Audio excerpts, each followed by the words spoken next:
বাবা, আমি এই মেয়েকে বিয়ে করতে পারবো না। তুমি প্লিজ আমাকে আর জোর করো না। যাকে বিয়ে করব তাকে যদি ভালোই না বাসতে পারি তাহলে সেই বিয়ে করে কি লাভ বলো? আর সবচেয়ে বড় কথা হচ্ছে তুমি নিশ্চয়ই চাইবে না যে তোমার এত আদরের ভাতিজি কষ্টে থাকুক। আজ প্রথম নিজের বাবার বিরুদ্ধে এতগুলো কথা বলল তনয়।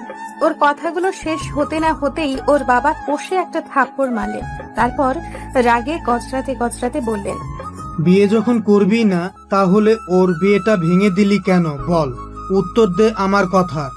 তুই যদি ওকে ভালোই না বাসিস তাহলে ওর বরকে ফোন করে বলেছিস যে তোর সাথে সাফিকার রিলেশন আছে? বল। তনয় এবার ভীষণ রেগে গেছে। ওর বাবার সামনে রাগটাকে কন্ট্রোল করার চেষ্টা করছে, কিন্তু পারছে না। দাঁতে দাঁত চেপে তনয় বলল, তোমরা আমার কথা বিশ্বাস কেন করছো না? আমি বরকে কোনো কল করিনি, আর না তো কিছু বলেছি। আর সাফিকার সাথে রিলেশনের কথা আমি স্বপ্নেও ভাবতে পারি না। তোমরা সবাই জানো যে ওই মেয়েটাকে আমি দুই চোখে সহ্য করতে পারি না। তাকে ভালোবাসা বা বিয়ে করা তো দূরে থাক। এজন্যই তো আমার সন্দেহ তোর উপর। তুই ছাড়া এই বিয়ে কেউ ভাঙতে পারে না। যবে থেকে সাফিকাকে এখানে এনেছি তবে থেকেই তুই মেয়েটাকে সহ্য করতে পারছিস না। তুই ওর বিয়ে ভাঙার জন্য এমন একটা জঘন্য কাজ করবি আমি ভাবতেও পারিনি। তোকে নিজের ছেলে ভাবতেও ঘৃণা লাগছে। বাবা, তুমি তোমার ছেলেকে এই চেনো? তোমার মনে হয় আমি এই ঘৃণিত কাজটা করতে পারি? আমি শিওর ওই ছেলেটাই বিয়ে করবে না, তাই এত সব ফোন দিয়ে আসছে। এমন একটা মেয়েকে কেই বা বিয়ে করতে চাইবে? জলজান্ত একটা রোবট। প্রথমে সুন্দরী দেখে হ্যাঁ বলে দিলে ও পরে হয়তো ওর ব্যবহার দেখে ওর সাথে কথা বলে আফসোস হচ্ছিল যে এমন একটা মেয়েকে কি করে বিয়ে করবে। তনয়, তুই এত বড় একটা অন্যায় করার পরেও বড় বড় কথা বলে যাচ্ছিস। লজ্জা করছে না তোর? তোর জন্য সাফিকার জীবনটা আমি নষ্ট হতে দেব না। এইসব শোনার পর আর কেউ রাজি হবে ওকে বিয়ে করতে? আমি তোর মতামত শুনতে চাইনি। আমি শুধুমাত্র আমার মতামত জানাচ্ছি। বাবা, তুমি সাফিকাকে জিজ্ঞেস করে দেখো, আর আমার সাথে বিয়ে দিলে ও আরো দুঃখী হবে। তুমি বুঝতে পারছো না? আমি কিছুতেই ওকে হ্যাপি রাখতে পারবো না। বাবা প্লিজ, তুমি জেনে শুনে ওই মেয়েটার সাথে আমার জীবনটাও নষ্ট করে দিও না। ওর জন্য আরো ভালো পাত্র পাওয়া যাবে, প্লিজ বাবা। ভালো পাত্র? আজকে মান সম্মান না থাকলে তুই ভালো পাত্র দিয়ে কি করবি? এভাবে তোর কারণে ওর বিয়ে ভেঙে গেছে। শুনলে কোনো ভালো পাত্র ওকে বিয়ে করতে রাজি হবে বল? আর সব আত্মীয় স্বজনদের কাছে আমার মুখ দেখানোর মতো ব্যবস্থা রেখেছিস তুই? আজ তোদের বিয়ে না হলে সবার সামনে মুখ দেখাতে পারবো ভেবেছিস? বাবা, তুমি মান সম্মানের কথা ভেবে আমাদের দুজনের জীবনই এভাবে শেষ করে দিতে পারো না। এতে কেউ সুখী হব না। তুমি বরং সাফিকাকেই জিজ্ঞেস করো। আমি 100% শিওর ও নিজেও আমাকে বিয়ে করতে চাইবে না। আমি কথা দিচ্ছি সাফিকা রাজি থাকলে আমি ওকে বিয়ে করে নিব। কথাগুলো বলেই তনয় ভাবতে লাগলো যে সাফিকা নিশ্চয়ই ওকে বিয়ে করতে রাজি হবে না। যদিও ফোনটাও করেনি, কিন্তু যেই করে থাক, নাম তো ওরই নিয়েছে। কে হতে পারে যে ওকে এত বাজেভাবে ফাঁসিয়ে দিয়েছে? কিন্তু ও যে বলে দিল যে সাফিকা রাজি থাকলে ও ওকে বিয়ে করে নিবে। সাফিকা যদি সত্যিই রাজি হয়ে যায় ওকে বিয়ে করতে, তাহলে না না, যে করেই হোক এখন সাফিকাকে মানাতে পারলেই ওর বাবার এই বাজে সিদ্ধান্তটা থেকে ও মুক্তি পাবে। এতক্ষণ তনয় ওর বাবার শহীদুল সাহেবের সাথে তর্ক করছিল ও চাচাতো বোন সাফিকাকে নিয়ে। সাফিকা গ্রামের মেয়ে। ওদের ওখানে নর্মাল একটা কলেজ থেকে পদার্থ বিজ্ঞানে অনার্সটা কমপ্লিট করেছে। ওর বাবা কৃষি কাজ করে, জমি জমা অনেক আছে। সাফিকারা দু বোন, কোনো ভাই নেই। ওর ছোট বোন সানিয়া এবার কলেজে উঠল। তনয়ের বাবা ভাতিজিকে নিজের কাছে এনেছিল বিয়ে দেওয়ার জন্য। পাত্র ছোট একটি প্রাইভেট কোম্পানিতে চাকরি করে। সবকিছু ঠিকঠাকই ছিল, কিন্তু কেন জানি তনয় সাফিকাকে দেখতেই পারতো না। এই কথাটা সবাই জানতো, কিন্তু আজ সাফিকার বিয়ে ছিল। হঠাৎ বরের বাবা ফোন করে জানায় যে তার ছেলে নাকি ওনাদের ফোন করে জানিয়েছে যে সাফিকার সাথে তনয়ের সম্পর্ক ছিল। শুধু তাই নয়, তনয় নাকি এটাও জানিয়েছে সাফিকা প্রেগনেন্ট। শেষের কথাটা এক কান দুই কান হতে হতে সবার কানে পৌঁছে গেছে। সবাই এসব নিয়েই আলোচনা করছে। তনয়ের ভাষ্যমতে এই ফোনটাও করেনি, কিন্তু ওর বাবার বিশ্বাস যে এই ফোনটা ওই করেছে। তনয় ভীষণ রেগে আছে। নিজের বাবাই যেখানে ওকে বিশ্বাস করছে না, সেখানে অন্য কেউ ওকে কি বিশ্বাস করবে? সাফিকার উপরে রাগে ফেটে পড়ছে। সাফিকার মা কান্নাকাটি শুরু করে দিয়েছেন। গ্রামের সহজ সরল মানুষ, শহরে এসেছিল নিজের মেয়েকে ভালোভাবে বিয়ে দিতে। কিন্তু সেটা যে তাদের জীবনের বড় ভুল হবে তা ভাবতেও পারেনি। সবাই জানে যে এসব মিথ্যে, কিন্তু আত্মীয়দের মুখ কি করে বন্ধ করবে? সবাই শাফিকাকে ছি ছি করছে। কয়দিনের জন্য চাচার বাড়ি এসে চাচাতো ভাইয়ের সাথে এসব। শাফিকার বাবা খুব চিন্তায় আছে। এক মেয়ের বিদায় নিয়েই যদি এত কিছু হয়ে যায়, তাহলে উনি ওনার ছোট মেয়ের বিয়ে দিবেন কি করে? তনয়ের গার্লফ্রেন্ড আছে, ওদের 2 বছরের রিলেশনশিপ। ওকে ছাড়া তনয় আর কাউকেই বিয়ে করতে পারবে না। আর তাছাড়া গ্রামের সহজ সরল ন্যাকা টাইপের মেয়ে দেখলেই তনয়ের গা জ্বালা করে। এ কারণেই শাফিকাকে ওর অপছন্দ। সব সময় বাধ্য মেয়ের মতো সবার হুকুমের আশায় থাকে। যে যা বলে তা অক্ষরে অক্ষরে পালন করে। নিজস্বতা বলতে কিছুই নেই এই মেয়ের। আর তাকে নাকি ও ভালোবাসে, কথাগুলো ভাবতেই গা ঘিন ঘিন করে ওঠে তনয়ের। তনয়রা 2 ভাই আর 1 বোন। ওর ভাই তুষার মাস্টার্স করছে, আর ছোট বোন তন্নি সানিয়ার সমান, সবে কলেজে উঠল। তনয়রা মাঝে মধ্যেই গ্রামে যেত, তবে শাফিকা এই প্রথম ওদের বাসায় এসেছিল। এর আগেও তনয় শাফিকাকে পছন্দ করতো না, কেমন যেন মরা মরা টাইপের মনে হয় শাফিকাকে ওর। হঠাৎ শাফিকার মায়ের কান্না বেড়ে গেল, সবার ছোটাছুটিও বেড়ে গেল। তনয় আর ওর বাবাও সেদিকে ছুটে গেল।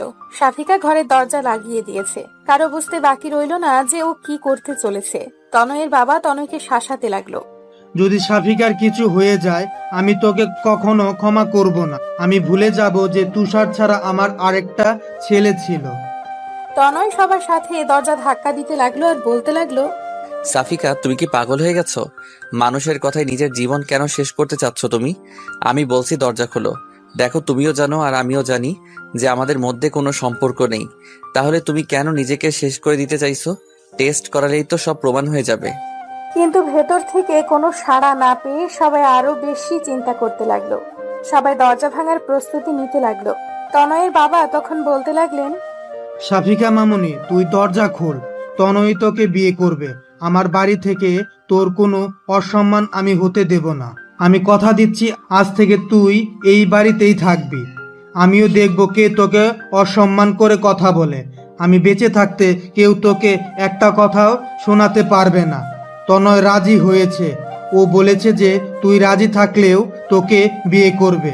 আমাদের আর টেনশন বাড়াস না মা, দরজাটা খোল। শহীদুল সাহেব কথাগুলো বলার সাথে সাথেই শাফিকা দরজা খুলে বের হয়ে আসলো। বউয়ের সাজে পুরো অপ্সরীর মতো দেখতে লাগছে শাফিকাকে। এরকম একটা মেয়ের বিয়েতেও যে এত কাহিনী হতে পারে তা কে জানতো? এতক্ষণ সবাই এটা নিয়ে কানাঘুষা করছিল যে তনয়ের মতো একটা ছেলে এমন একটা জঘন্য কাজ কি করে করতে পারলো, তাও আবার নিজেরই চাচাতো বোনের সাথে। আর এখন বিয়েও করতে চাইছে না। কি ছেলে রে বাবা! অথচ যখনই শুনেছে যে তনয় শাফিকাকে বিয়ে করতে রাজি হয়েছে, তখনই আবার বলতে শুরু করলো, দেখেছো আজকালের ছেলে মেয়েদের কাজকর্ম, পাপ করে আবার স্বীকারও করে। আরে ভাই, বিয়ে যখন করবি আগে জানালেই পারতি, পারিবারিক ভাবেই বিয়ে দিত। এত নাটক করার কি দরকার ছিল? আসলে মানুষের কাজই হচ্ছে অন্যের সমালোচনা করা। কে কেমন তা না জেনেই সবাই মন্তব্য করা শুরু করে। ঘটনাটা আদৌ সত্যি কিনা তা যাচাই করার প্রয়োজনও বোধ করে না। শাফিকা বের হতেই ওর মা বাবা ওর কাছে ছুটে গেল। ওর মা কান্না করতে করতে ওকে জড়িয়ে ধরে বলল, মা, তুই আমাদের কথা না ভেবে কি করতে যাচ্ছিলি? তুই যদি এমন করিস আমাদের কি হবে বল? তুই না আমাদের সাহসী কন্যা। আমি জানি মানুষের কথায় তুই এমন কোনো কাজ করবি না। আমি কালকেই তোকে গ্রামে নিয়ে যাব, তুই যা চাস তাই হবে। শাফিকা এক ফোঁটা কান্নাও করেনি। বরপক্ষ আসবে না শোনার পর থেকে চুপ হয়ে আছে। একটু আগেও ও যখন দেখলো যে ওর জন্য ওর চাচা নিজের ছেলের সাথে তর্ক করছে, তখন ব্যাপারটা ওর কাছে খুব খারাপ লাগছিল। তাই দরজা বন্ধ করেছিল একটু একা থাকার জন্য। কিন্তু সবাই যে উল্টাপাল্টা ভাববে এটা ওর মাথাতেই আসেনি। ওর মায়ের থেকে নিজেকে ছাড়িয়ে নিয়ে শাফিকা বলল, মা, তোমরা কি ভাবছিলে বলো তো আমি কেন সুইসাইড করব? আমি তো কোনো দোষ করিনি। যে দোষ করেছে শাস্তি তো তার পাওয়ার কথা। আর তোমার কি মনে হয় এখন গ্রামে গেলেই সব ঠিক হয়ে যাবে? এই খবরটা কি গ্রামে পৌঁছায়নি? সমস্যা থেকে পালালেই তা সমাধান হয়ে যায় না, সমস্যাকে মোকাবেলা করতে হয়। এটা আমার জীবন, আমার সমস্যা, তাই সমাধানটাও আমাকেই খুঁজতে হবে। তোমরা একদম চিন্তা করো না।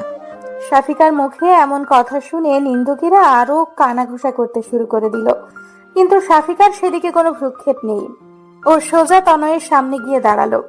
শাফিকার মাত্র বলা কথাগুলো শুনে তনয় যেন হা হয়ে গেছে। ও কল্পনাও করতে পারেনি যে সাফিকা এত সুন্দর করে গুছিয়ে কথা বলতে পারে। তনয় এটা ভেবে খুশিই হলো যে সাফিকা নিশ্চয়ই খুবই বুদ্ধিমতী একটা মেয়ে, আরো নিশ্চয়ই নিজের জীবনটা নষ্ট করার জন্য তনয়কে বিয়ে করতে চাইবে না। কারণ ফোনটা তনয় না করলেও সবাই জানে যে ফোনটা ওই করেছিল। সে অনুযায়ী ওর মতো একটা ছেলেকে সাফিকা নিশ্চয়ই বেছে নিবে না বিয়ের জন্য। ওর জীবনের সমস্যা নিজেই সলভ করবে।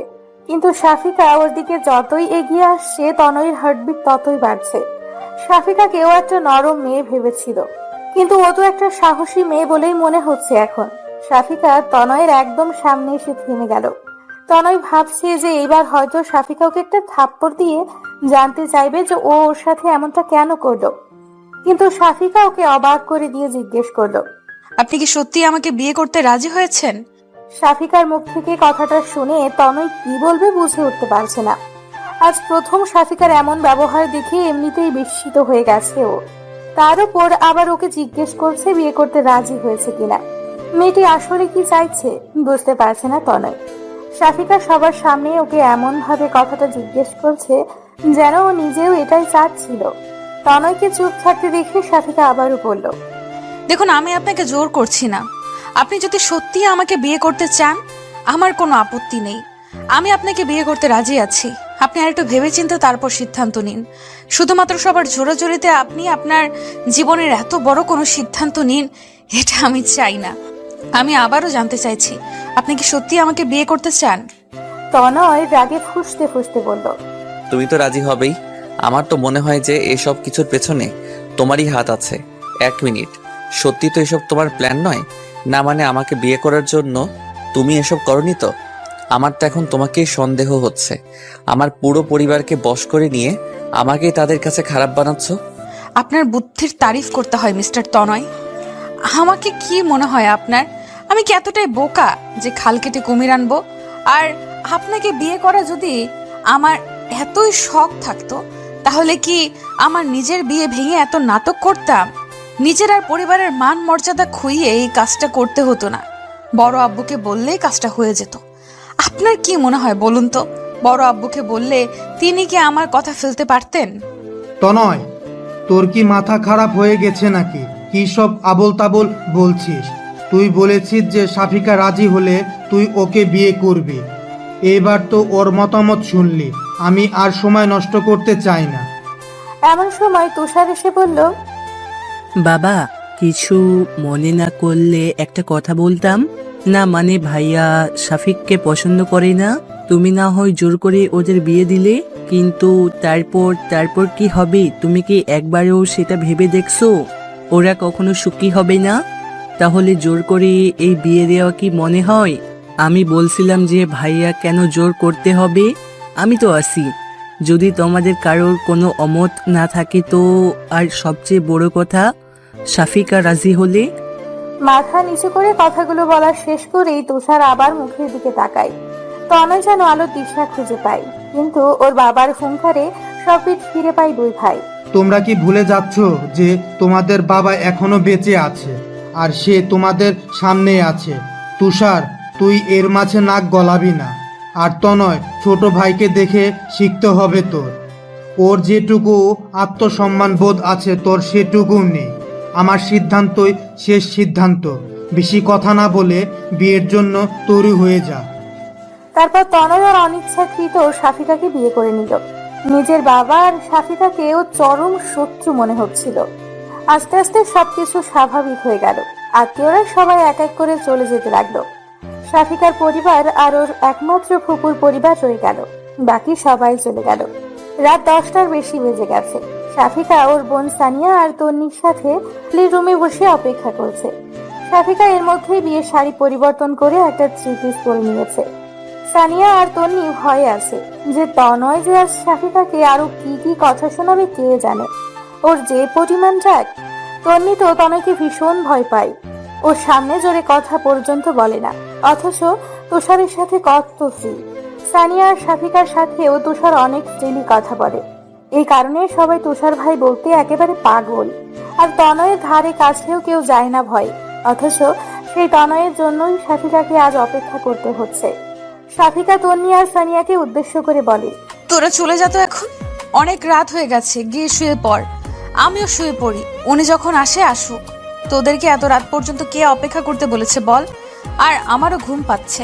সানিয়া ওকে উদ্দেশ্য করে বলল, এত কিছুর পরে তোর ঘুম পাচ্ছে আপু?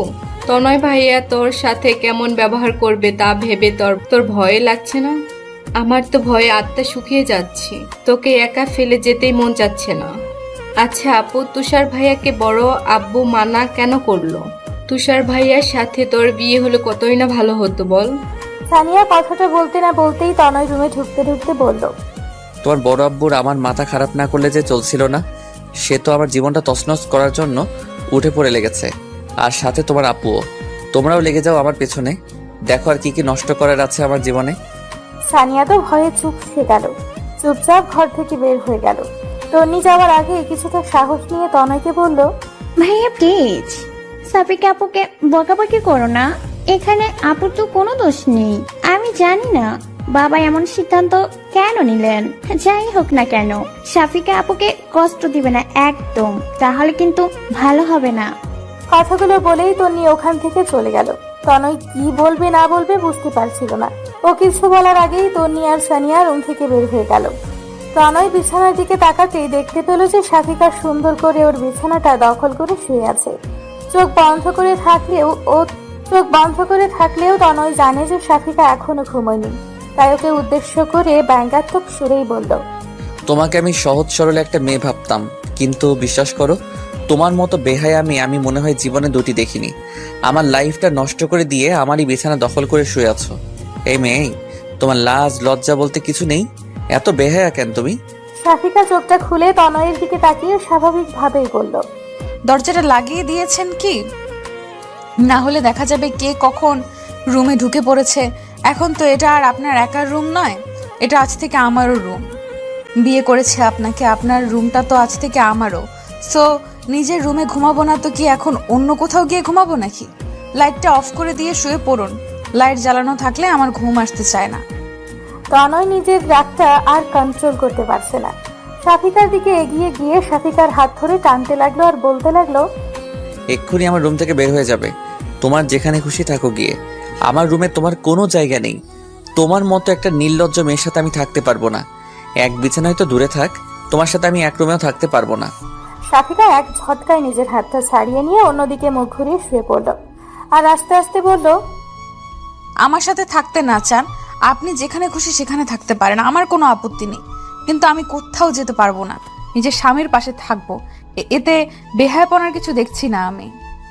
তনয় নিজেও সাফিকার পাশে শুয়ে পড়ল আর বলতে লাগলো, কত বড় সাহস তোমার, আমার রুম থেকে আমাকেই তাড়াচ্ছ? বিয়ে হয়েছে কি মনে হচ্ছে কোনো অদৃশ্য পাওয়ার পেয়ে গেছো? আগে তো পুরো মিনি বিড়াল হয়ে থাকতে। আমার তো এখন মনে হচ্ছে যে এসবের পিছনে তোমারই হাত আছে। তুমি আমাকে ভালোবাসো, তাই না? স্বীকার কেন করছো না? বিয়ে তো করেই নিয়েছো, এইবার অন্তত নিজের ভুলগুলো স্বীকার করো। কথাগুলো বলেই তনয় সাফিকাকে নিজের দিকে ঘুরিয়ে নিল। তারপর সাফিকার থুতনিতে হাত দিয়ে ধরে বলতে লাগলো, এত তেজ কোথায় ছিল বলো তো? তোমার এই তেজ ভাঙাতে না আমার বেশি সময় লাগবে না। তোমার আসল রূপ আমি সবার সামনে এনেই ছাড়বো। Just wait and see. কথাগুলো বলেই তনয় সাফিকার থুতনি ছেড়ে দিয়ে পাশ ফিরে শুয়ে পড়ল। সাফিকা এতক্ষণ তনয়ের কথা শুনছিল। এবার সাফিকা কান্না শুরু করে দিল। আজ সারাদিন এত কিছু হয়ে গেছে, তবুও সাফিকা এক ফোঁটা কান্নাও করেনি। কিন্তু এখন ওর কান্নাগুলো যেন আর বাধা মানছে না, দু চোখ ছাপিয়ে আসছে। কান্না করতে করতে সাফিকা বলতে লাগলো, কেন সবাই আমাকে দোষ দিচ্ছে বলুন তো? আপনি বর পক্ষকে ফোন করেছিলেন, আপনি বলেছেন যে আমি নাকি প্রেগনেন্ট। এ কথা শুনে কেউ আপনাকে কিছু বলেছে? একবারও আপনার দোষ দিয়েছে? কিন্তু আমাকে বলেছে, সবাই বলেছে যে আমি একটা দুশ্চরিত্রা মেয়ে, যে কিনা চাচার বিয়েতে 2 দিনের জন্য এসেই নিজেকে কন্ট্রোল করতে পারিনি।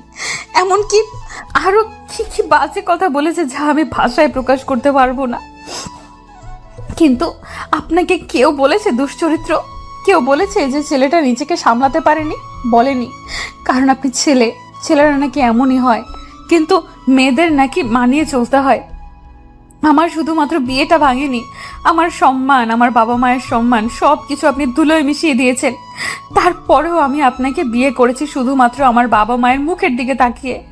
আমার বাবা মা নিজের মান সম্মান বাঁচাতে আমাকে এখানে নিয়ে এসেছিল, কিন্তু কি লাভ হলো বলুন? সেই মান সম্মান তো ধুলোর সাথে মিশে গেল। আমাকে বিয়ে দেওয়ার জন্য এখানে কেন আনা হয়েছিল আপনি কি জানেন? তনয় এতক্ষণ সাথিকার কান্না করা দেখছিল আর মনোযোগ দিয়ে ওর কথাগুলো শুনছিল। মেয়েটা নিজের সব দুঃখ কষ্ট চেপে রেখে তনয়কে বিয়ে করেছে, অথচ সেই তখন থেকে ওকেই দোষ দিয়ে যাচ্ছে। কিন্তু তনয় ফোন করেনি। সাফিকাও যদি কাউকে দিয়ে ফোন না করিয়ে থাকে তাহলে ফোনটা কে করলো বরপক্ষকে? তনয় কিছুতেই এটা মেলাতে পারছে না। তনয়কে চুপ থাকতে দেখে সাফিকা আবার বলতে লাগলো, কি হলো এখন? এমন ভাঙা রেডিওর মতো থেমে গেলেন কেন? উত্তর দিন। আপনি জানেন না, তাই না? এই বাসার প্রত্যেকটা মানুষ হয়তো জানে আমাকে এখানে কেন আনা হয়েছে, কিন্তু আপনি এখনো জানেন না।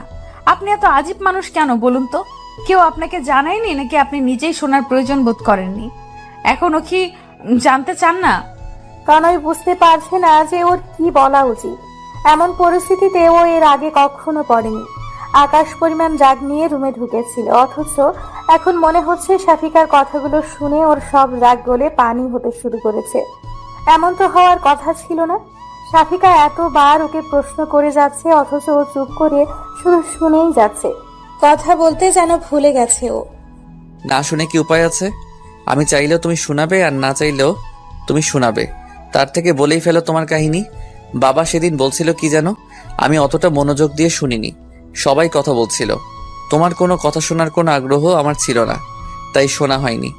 আজ তো না শুনলে তুমি আমাকে ঘুমাতে দেবে বলে মনে হয় না। সাফিকা কান্না করতে করতে তনয়ের শার্টের সাথে নাক মুখ মুছতে থাকে। তনয় সরে যেতে চাইলেও পারে না। সাফিকা টেনে ধরে ওর নাকের পানি চোখের পানিগুলো তনয়ের শার্টে মুছতে থাকে।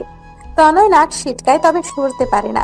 সাফিকা যে ওর শার্টটাকে টিস্যু বানিয়ে ফেলেছে তা বুঝতে বাকি রইল না। সাফিকার ক্ষণে ক্ষণে রং পাল্টাতে দেখে তনয় নিজেও হতবাক হয়ে গেছে। মেয়েদের কান্নাতে হয়তো এ কারণেই মায়া কান্না বলে, তো মানুষও ওর ন্যাকা কান্নার কাছে হেরে গেছে। আমাদের গ্রামেও একজন আমার বিয়ে ভেঙে দিচ্ছিল। শুধু আমাদের গ্রামের চেয়ারম্যানের ছেলে, সে আমার বাড়িতে বিয়ের জন্য প্রস্তাবও পাঠিয়েছিল, কিন্তু এসএসসি পাস একটা ছেলের সাথে অনার্স পাস করা একটা মেয়ের বিয়ে কি কোনো বাবা মা দিতে চায়? আর ওই ছেলেটাকে আমার একদম পছন্দ নয়। সারাদিন রাত আড্ডা নিয়ে থাকে, নেশা করে, আর বাপের টাকায় ফুটানি। ও অমন ছেলেকে আমি কেন?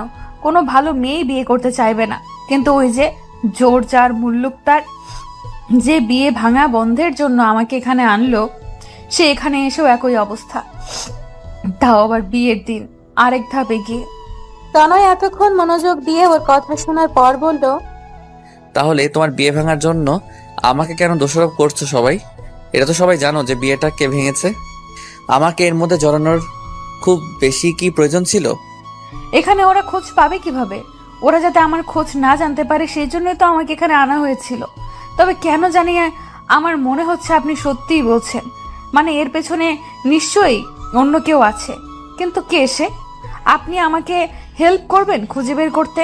আর সে যে শুধুমাত্র আমার শত্রু তা নয়, কিন্তু সে আপনারও ঘোর শত্রু, না হলে আপনাকে এর মধ্যে জড়াতো না। তনয় বিছানা থেকে উঠে শার্টটা চেঞ্জ করে একপাশে জড়সড় হয়ে শুয়ে পড়ল।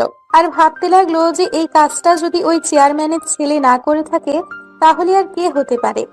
শহীদুল সাহেবের স্ত্রী শিলা ভীষণ রেগে আছেন। আত্মীয়ের মধ্যে বিয়ে শাদী ওনার একদম পছন্দ নয়। শোয়ার পর থেকে উনি স্বামীর সাথে এই নিয়ে তর্ক করেই চলেছেন। তোমাকে আমি আগেই বলেছিলাম যে এই মেয়েকে এখানে আনার কোনো প্রয়োজন নেই। গ্রামে এত ঝামেলা হচ্ছে, এখানে যে ঝামেলা হবে না তা কে জানে। তুমি তো আমার কোনো কথা শুনবে না, মানে ওদের ভান্ডার খুলে বসে আছেন। শেষে কিনা এই মেয়েকে আমার ছেলের কাঁধেই ঝুলিয়ে দিলেন। কে জানে এই মেয়ে কেমন হবে, পুরো সংসারটা ধ্বংস করে না দেয়। ফিরোজ সাহেবের কথা বলার আর মন মানসিকতা নেই। তিনি নিজেও বুঝতে পারেনি এত কিছু হয়ে যাবে। সবার মুখ বন্ধ করার জন্য হলেও এই বিয়েটা দেওয়া উচিত ছিল। বড় মুখ করে ভাইয়ের মেয়েকে এখানে এনেছিল বিয়ে দেওয়ার জন্য। এখান থেকেও যদি খালি হাতে ফিরতো তাহলে মেয়েটার কি হতো? দেখো শিলা, যা হওয়ার হয়ে গেছে। সাফিকা এখন আর শুধু আমার ভাতিজি নয়, ও আমাদের বড় ছেলের বউ। আশা করি কথাটা মাথায় থাকবে। ভাগ্যের লিখন খণ্ডানোর ক্ষমতা আমাদের কারোই নেই। কথাগুলো বলে এই পাশ ফিরে শুয়ে পড়লো শহীদুল সাহেব। শিলা আবার বলতে লাগলো, আমার ছেলেকে জোর করে বিয়ে দিয়েই ভাবছো যে সে আমার ছেলের ভালোবাসা পেয়ে গেল? আমার ছেলে ওই মেয়েকে কখনো মেনে নেবে না। আর আমিও না। আত্মীয়দের সামনে তুমি সবার মান রাখতে চেয়েছিলে, তা রাখা শেষ। এবার আমার যা করা তাই করব। কালকেই ওই মেয়েকে আমি ওর বাবা মার সাথে গ্রামে পাঠানোর ব্যবস্থা করছি। তুমি ওর মাঝে একদম নাক গলাবে না। আমি ওই মেয়েকে কিছুতেই নিজের বৌমা হিসেবে মানি না। আর আমার ছেলের উপর আমার পুরো বিশ্বাস আছে। ও নিজেও ওই মেয়েকে নিয়ে সংসার করতে পারবো না। যা হওয়ার হয়ে গেছে, আর সামনে যাওয়া উচিত তাই হবে। শহীদুল সাহেব নিজের স্ত্রীকে ধমক দিয়ে বললেন, তোমার মাথা কি খারাপ হয়ে গেছে? কি উল্টাপাল্টা বলছো? একটা পবিত্র সম্পর্ক শুরু না হতেই তুমি শেষ করে দেওয়ার কথা ভাবছো? কি করে? তুমি কি মানুষ? আমার ছেলেকে আমি ভালো করেই চিনি। ও এমন কিছুই চাইবে না। আর না তো আমি এমন কিছু হতে দেব। সাফিকা এই বাড়িতেই থাকবে, কোথাও যাবে না।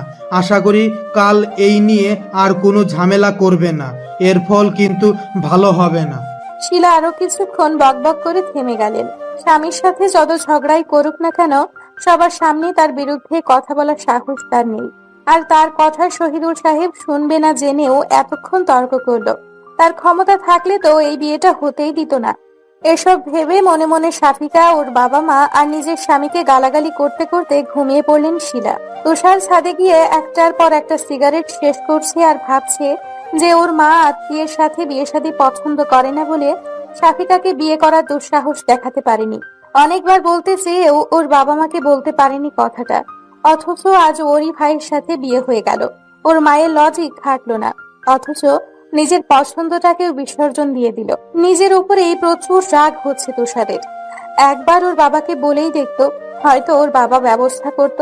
কিন্তু আজ ওর বাবা ওর ইচ্ছে থাকা সত্ত্বেও তনয়ের সাথে সাফিকার বিয়ে কেন দিল, সেটা ওর মাথায় আসছে না।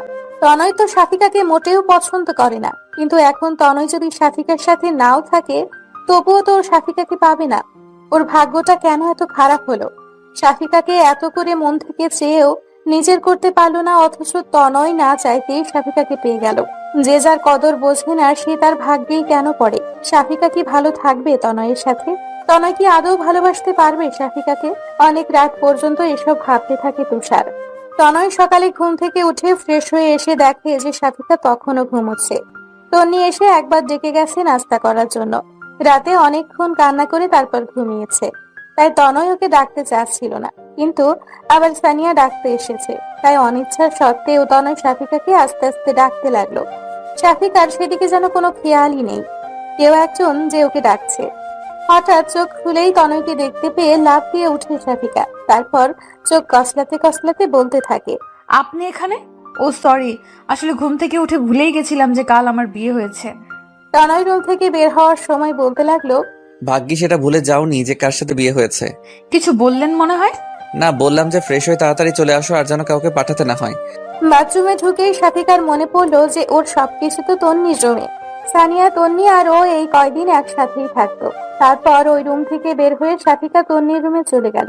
তনয় ডাইনিং টেবিলে গিয়ে দেখলো যে ওর ফুপুরা সবাই নাস্তা করতে বসেছে।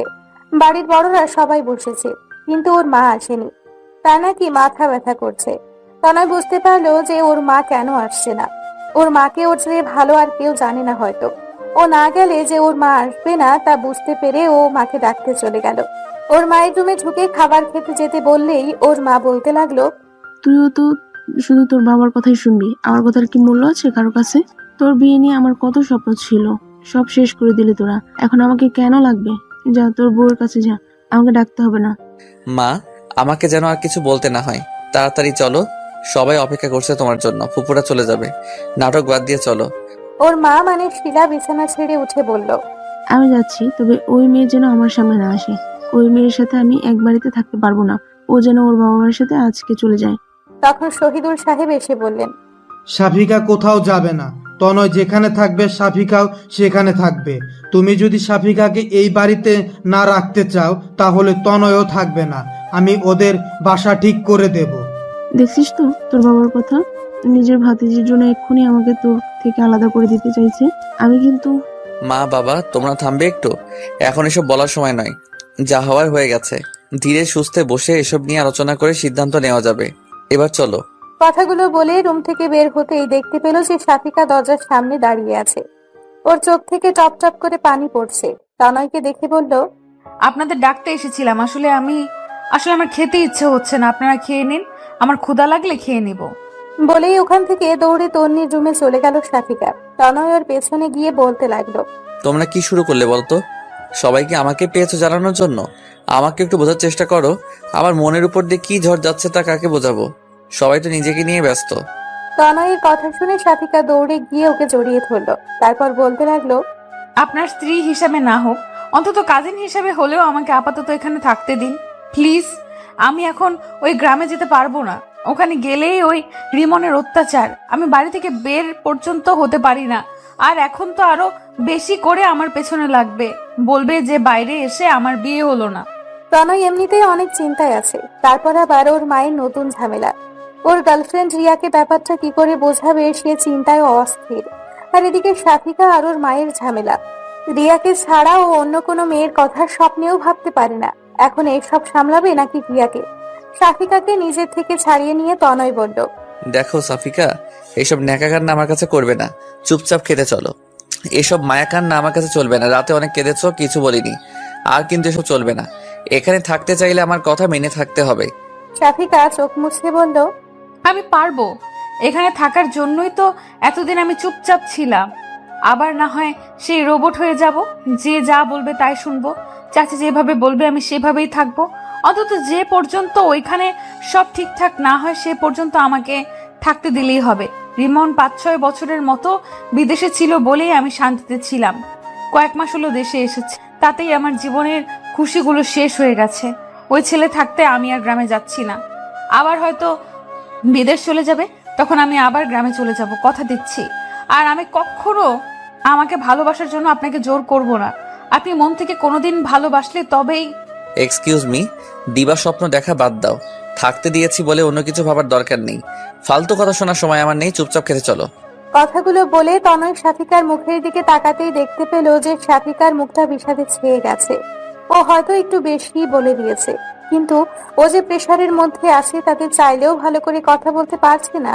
সাফিকার কি করবে আর রিয়ারিবা কি করবে ও কিছুই বুঝতে পারছে না।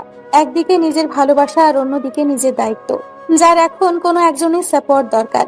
আর সেই একজন ওকেই হতে হবে, না হলে মেয়েটা ভেঙে টুকরো হয়ে যাবে। কোন দিকে যাবে তনয়? সাফিকার বাবা মা চলে যাবে, ওর মনটা খুব খারাপ। ও সবার সাথে বসে গল্প করছে, একটু পরে চলে যাবে ওনারা। টনি দেখলো যে তনয় রুমেই আছে। ও রুমে ঢুকতে ঢুকতে তনয়কে উদ্দেশ্য করে বলল, ভাইয়া আসবো? তোমার সাথে তো কথাই বলা যায় না, ভয় লাগে। কিন্তু আজকে তোমাকে কিছু কথা বলতে চাই। দেখো, আমি কিন্তু আর সেই ছোট্ট নেই, বড় হয়ে গেছি।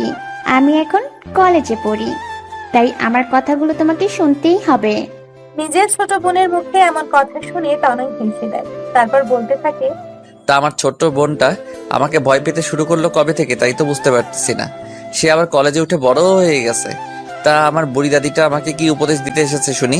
টনি নিজের ভাইয়ের পাশে বসে বলল, দেখো ভাইয়া, তোমাকে আগেও বলেছি যে আমাকে বুড়ি দাদি বলবে না। আমি কি বুড়ি নাকি? আর আমি যেটা বলতে এসেছি সেটা শুনো। চাচিরা চলে যাবে, অথচ সাফিকা আপু একটু কান্না করবে না, দেখো। কিন্তু চাচিরা যেতে না যেতেই সবার আড়ালে গিয়ে ইচ্ছা মতো কান্নাকাটি করবে। নিজেকে যতই স্ট্রং দেখানোর চেষ্টা করুক না কেন, আমার চোখকে ফাঁকি দিতে পারেনি। আমি ঘুমিয়ে যাওয়ার পর হঠাৎ জেগে গেলে মাঝে মধ্যে দেখতাম যে সাফিয়া আপু বেলকনিতে দাঁড়িয়ে কান্না করছে, নয়তো চুপচাপ দাঁড়িয়ে আছে। সানিয়া আর চাচা চাচিকে ছাড়া থাকতে ওর ভীষণ কষ্ট হয়। তারপরেও থাকতো একমাত্র ওই রিমনের অত্যাচার থেকে বাঁচার জন্য। এখন তো একেবারে এখানেই থাকবে। জানি না আর কত কাঁদতে হবে আপুকে। তারপর তুমি সকালে ও কি পরিমাণে বকাবকি করলে দেখলাম। তুমি যাওয়ার পরই বাথরুমে গিয়ে কিছুক্ষণ কান্না করে তারপর হাসি মুখে খেতে গেল। আমি সব খেয়াল করি। এতগুলো কথা একেবারে বলে হাঁপিয়ে উঠে টনি। তারপর তনয়ের প্রতিক্রিয়া দেখার জন্য ওর দিকে তাকায়। তনয় চুপচাপ ওর কথা শুনলো দেখে ওর ভালোই লাগছে। আর এই প্রথম সাফিকার জন্য তনয়কে এতগুলো কথা বললো।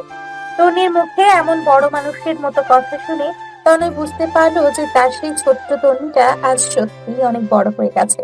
আচ্ছা, তনিকে বিয়ে দিলে ওকে এইভাবে ওর শ্বশুর বাড়ি রেখে চলে আসতে হবে? ভাবতেই বুকের মধ্যে চিনচিনে একটা ব্যথা অনুভব হয় তনয়ের।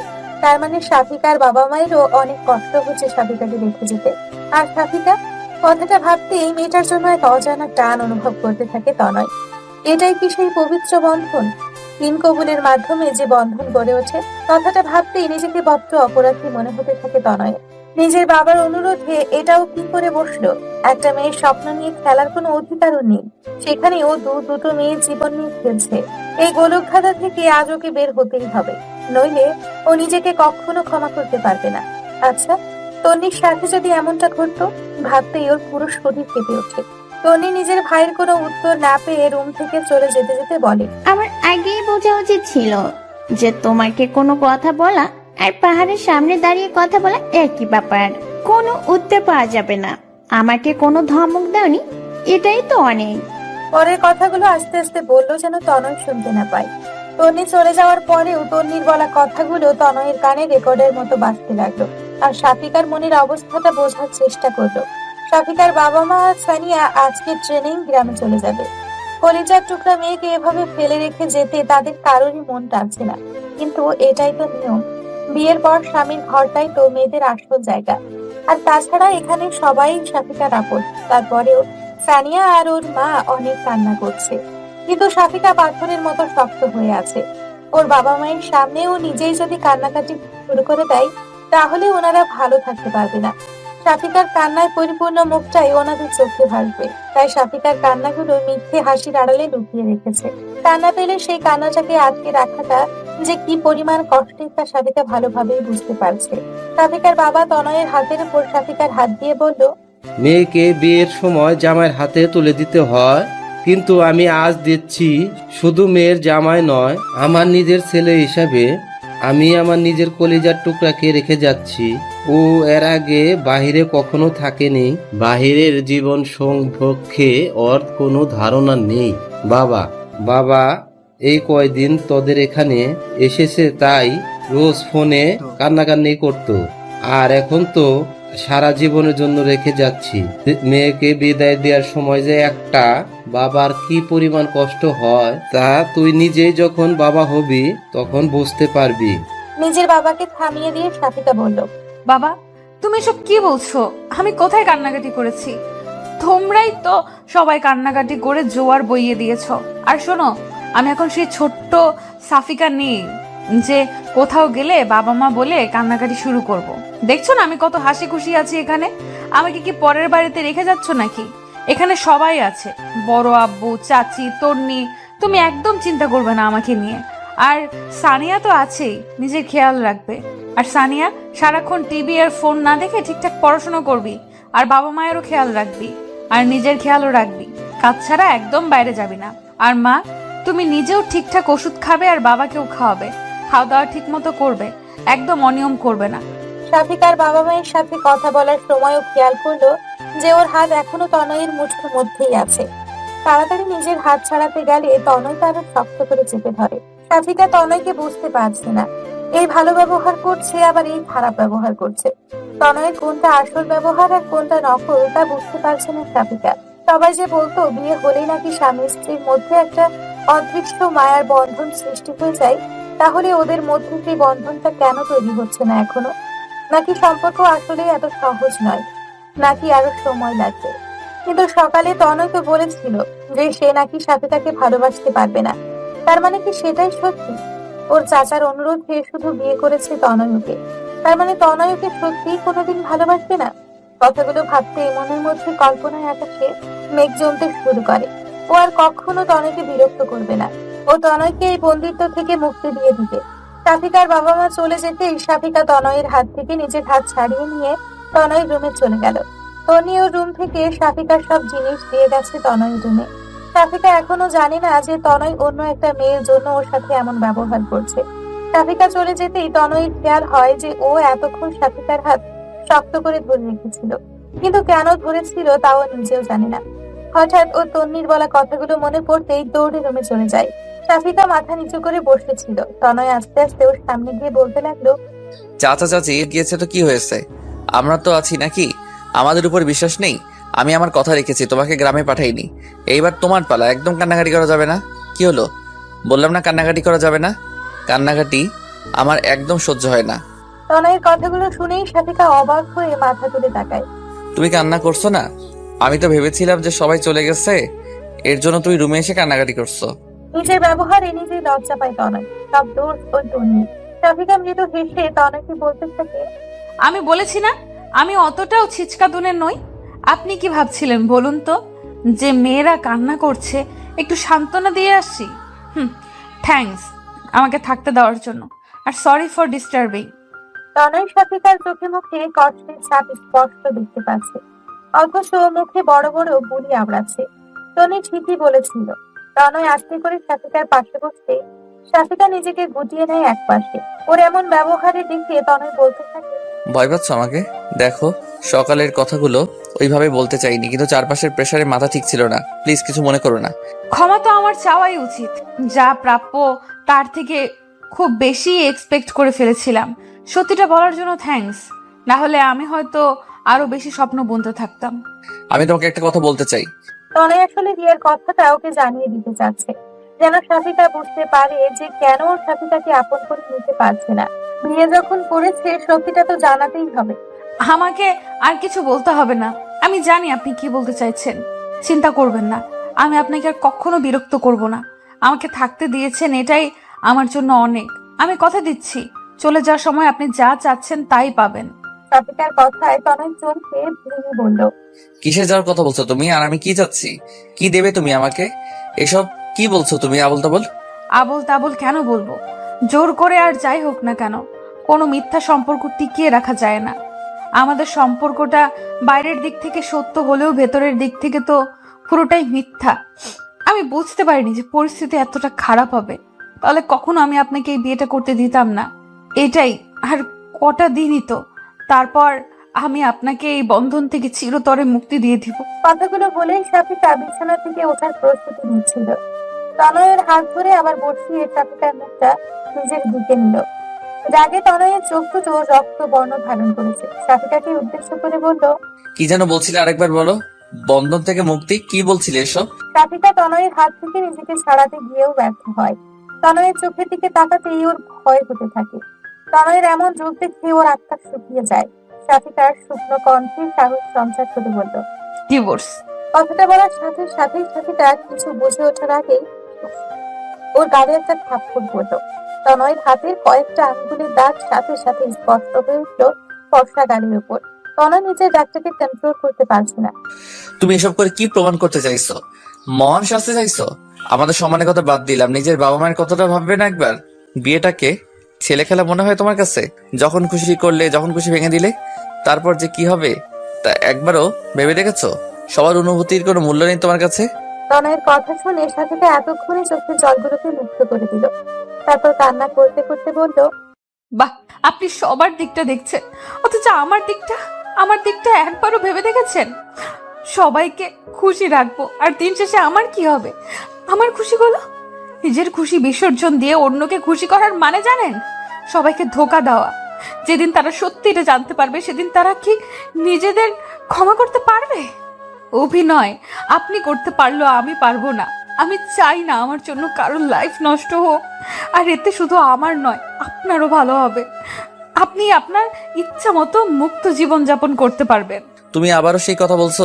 আমি তোমার সাথে আমার সম্পর্কটাকে হ্যান্ডেল করতে চাইছি, আর তুমি সব বিগড়ে দিতে চাইছো। আমার কথাটা তো আগে শুনবে নাকি? নিজের খুশি দিয়ে সবসময় সবকিছু বিচার করা যায় না, মাঝে মধ্যে নিজের খুশিটাকে বিসর্জন দিতে হয়, এটাই তো জীবন। কিন্তু আমি চাই না আমার জন্য আপনার লাইফ।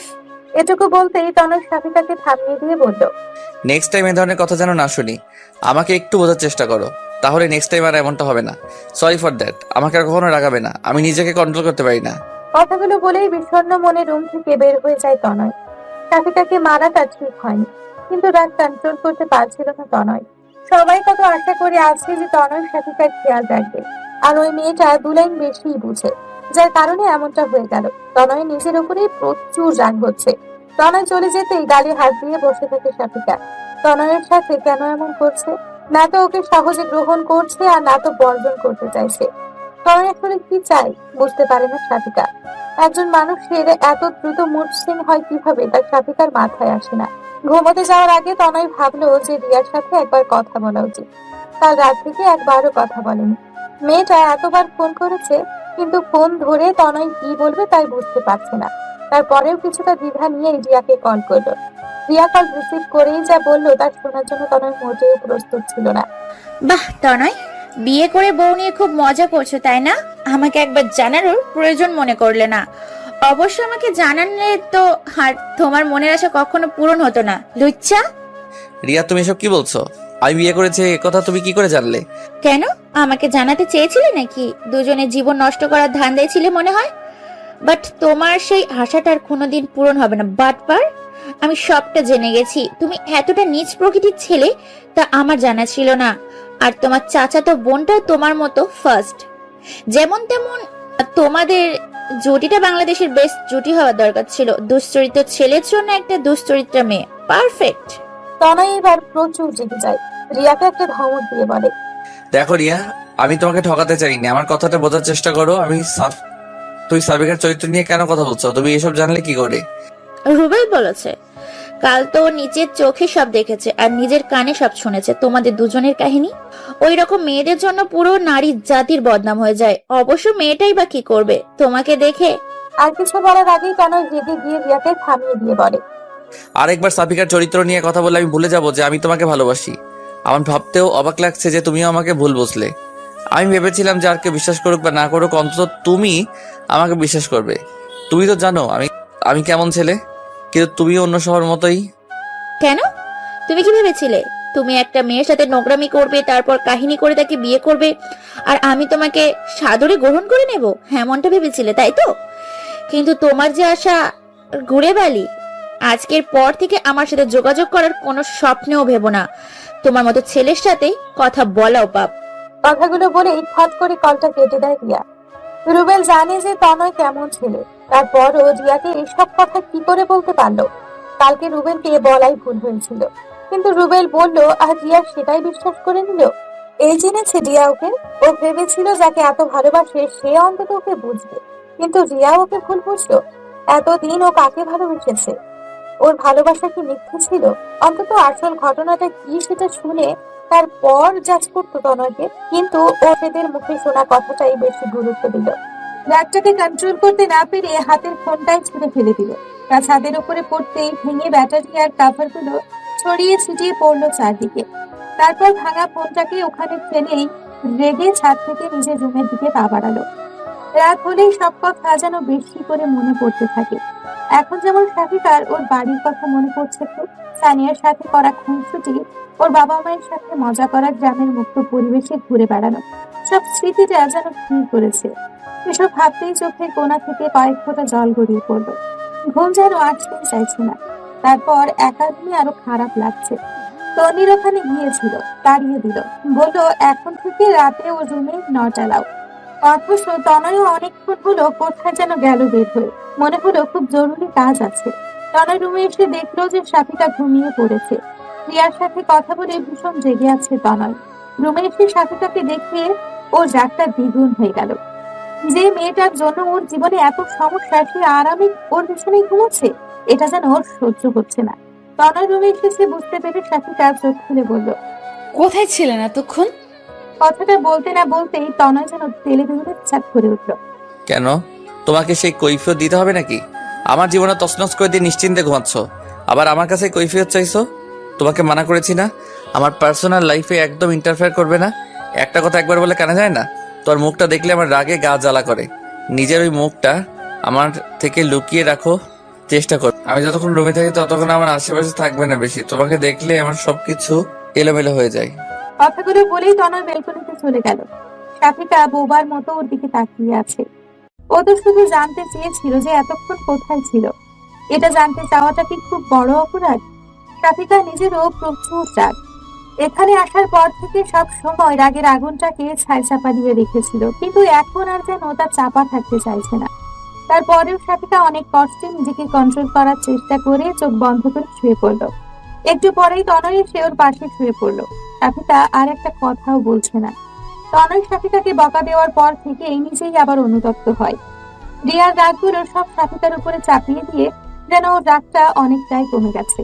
তাই সাফিকার সাথে কিছুটা স্বাভাবিক হওয়ার জন্য বলল, তোমাকে আমি আবারও বলছি, আমার রাগ হয় এমন কোনো কাজ করবে না। আমি নিজের রাগটাকে কন্ট্রোল করতে পারি না। তারপরও এটুকু বলেই থেমে যায় তনয়, কারণ এখন সাফিকা এমন কিছুই করেনি যার কারণে ওর সাফিকাকে এত কথা শোনালো। তনয়ের এই স্বাভাবিক আচরণে সাফিকার রাগটা কমার বদলে আরো বেড়ে গেল। ও তনয়ের দিকে ঘুরে বলতে লাগলো, আমাকে আপনার কি মনে হয় বলুন তো? একটা পুতুল। আমাকে করুণা করে বিয়ে করেছেন, থাকতে দিচ্ছেন, তাই বলে কি আমি আপনার কেনা গোলাম হয়ে গেছি? যখন ইচ্ছা হবে ভালো ব্যবহার করবেন, যখন ইচ্ছা হবে খারাপ ব্যবহার করবেন। আমি কি মানুষ না নাকি? দুঃখ কষ্ট আমারও আছে। আপনি বারবার আপনার জীবন তছনছ হওয়ার কথা বলছেন। আচ্ছা, আমি আপনার কি তছনছ করেছি বলতে পারবেন? আমি আপনার পরিবার থেকে আপনাকে আলাদা করে দিয়েছি নাকি আপনার? এটুকু বলতে তনয় নিজের জাতি কন্ট্রোল করে বলল, তুমি এখনো বুঝতে পারছো না তুমি কি তছনছ করেছো, নাকি না বোঝার নাটক করছো? আমি রিয়াকে ভালোবাসতাম, শুনেছো এবার? আমি শুধু রিয়াকেই বিয়ে করতে চেয়েছিলাম, কিন্তু শুধুমাত্র তোমার জন্য রিয়াও আমাকে ভুল বুঝলো। অন্য সবাই আমাকে ভুল বুঝেছে। এতে আমি যতটা না কষ্ট পেয়েছি, তার চেয়ে 1000 গুণ বেশি কষ্ট পেয়েছি আমি রিয়ার ব্যবহারে। ও আমাকে ভুল বুঝেছে। বুঝতে পারছো তুমি ব্যাপারটা? সাফিকা তনয়ের মুখে রিয়ার নাম শুনে যেন আকাশ থেকে পড়ল। ওর বুকের ভেতরটা যেন দুমড়ে মুচড়ে যাচ্ছে। তনয় ওকে পছন্দ করে না সেটাও মেনে নিয়েছিল, কিন্তু অন্য একটা মেয়ের জন্য ওর সাফিকাকে এতগুলো কথা শোনাচ্ছে, এটা ও কিছুতেই মেনে নিতে পারছে না। ওর মন চাইছে এক্ষুনি ছুটে গ্রামে চলে যেতে। যা হওয়ার হবে। ওখানে রিমন তো বাইরে গেলে শুধু বিরক্ত করে, কিন্তু এখানে ঘরের মধ্যেই ও যে মানসিক চাপের শিকার হচ্ছে, না পারছে কাউকে বলতে, আর না পারছে এসব আর সহ্য করতে। রুমের বাইরেও চাচির কালো মুখ সহ্য করে, আবার রুমের ভেতরে তনয়ের তিক্ততা আর নিতে পারছে না ও। আমাকে মাফ করবেন যে আমি না জেনে শুনে আপনার ভালোবাসার মাঝে ফাটল ধরিয়েছি। আমি না থাকলে যদি আপনার সব সমস্যার সমাধান হয়ে যায়, তাহলে আমি আর সেটা বাড়াতে চাই না। আপনি কালকে যদি একবার আমাকে এই কথাটা জানাতেন যে আপনি কাউকে ভালোবাসেন, তাহলে আমি কখনোই আপনাকে বিয়ে করার জন্য রাজি হতাম না। আর বড় আব্বুর কথা রাখতে না হলে তো আমি... এটুকু বলেই থেমে যায় সাফিকা। ওর দুচোখ ভর্তি তনয়ের জন্য ঘৃণা জমে ওঠে। একটা মানুষকে এতটা বহুরূপী কেন হতে হবে? আজকে ওর বাবা মায়ের সাথে গ্রামে যেতে দিতে পারলেই হতো, তাহলে এত কথা শুনতে হতো না সাফিকাকে। এর মধ্যে তুমি আবার বাবাকে কেন টেনে আনছো? সাফিকা এখন কি করে বলবে যে তনয়ের বাবাই সাফিকাকে জোর করেছিল তনয়কে বিয়ে করার জন্য? কারণ সাফিকার পেছনে সবাই যেভাবে লেগে আছে, তাতে উনি ভয়ে ছিল যে এখানেও যখন এত বাজেভাবে ওর বিয়েটা ভাঙলো, তার মানে যেখানেই যাক কেউ একজন আছে যে ওর ক্ষতি চাই। আর এ কারণেই সাফিকাকে গ্রামে পাঠাতে সাহস পায়নি। হয়তো ওখানে ওর জন্য নতুন কোনো বিপদ অপেক্ষা করছে। কি হলো, এখনো কিছু বলছো না কেন? হ্যাঁ, বড় আব্বুর কথাতেই আমি আপনাকে বিয়ে করেছি, কারণ তিনি আমাকে কোনো বিপদের মুখে ঠেলে দিতে চাচ্ছিলেন না। বাহ, আমার বাবাকে তো ভালোই হাত করে নিয়েছো। তোমাকে বিপদ থেকে উদ্ধার করতে নিজের ছেলেটাকেই জাহান্নামের দিকে ঠেলে দিলেন। আরে ভাই, কোনো ভালো ছেলে দেখে তোমাকে বিয়ে দিলেই তো হতো। এটুকু বলেই গল্পের বিরোধ থেমে গেল। পরেরটুকু কেন বললেন না? কে বিয়ে করতো আমাকে? আর সে বিয়েটা ভাঙাতে এত সহজ হতো? কারণ এখন তো আমি একটা কলঙ্কিতা মেয়ে, যার এত বড় একটা কলঙ্ক, তাকে কে বিয়ে করবে? আপনি সুখী আছেন আমাকে বিয়ে করে? আপনি তো জানেন আমি কেমন মেয়ে। তনয় আর কিছুই বলতে পারে না। সাফিকা বলতে লাগলো, আমি কালকে গ্রামে চলে যাব, ঘর বন্দি হয়ে থাকবো। তবু এইসব আমি আর সহ্য করতে পারছি না। একদিনেই আমি হাঁপিয়ে উঠেছি। এর পরের দিনগুলো কিভাবে কাটাবো এখানে? যে আমাকে ভরসা দিয়ে রেখে দিল, সেই যদি এমন করে তাহলে... সরি, রিয়ার সাথে কথা বলে মন মেজাজ খারাপ হয়ে গিয়েছিল। কারোর সাথে রাগলে সেই রাগটা এখন থেকে আমার উপরেই ঝাড়বেন বলে ঠিক করে ফেলেছেন মনে হচ্ছে। সরি বললাম তো। সরি দিয়ে সবকিছু সমাধান হয় না মিস্টার তনয়। আর আপনি ভালোবাসার কথা বলছেন, যে ভালোবাসায় একে অপরের প্রতি বিশ্বাসটাই নেই, তাকে আপনি ভালোবাসা বলছেন? যাকে ভালোবাসেন সেই যদি আপনাকে বিশ্বাস না করে, তাহলে সেই ভালোবাসার কি মূল্য থাকতে পারে? তোমার ভালোবাসার মানুষটি তোমাকে ধোঁকা দিলে তুমি কি করতে? তুমি কি তাকে ভুল বুঝতে না? এমনি এমনি মাফ করে দিতে তাকে? আপনি কি সত্যি কোনো ভুল করেছেন?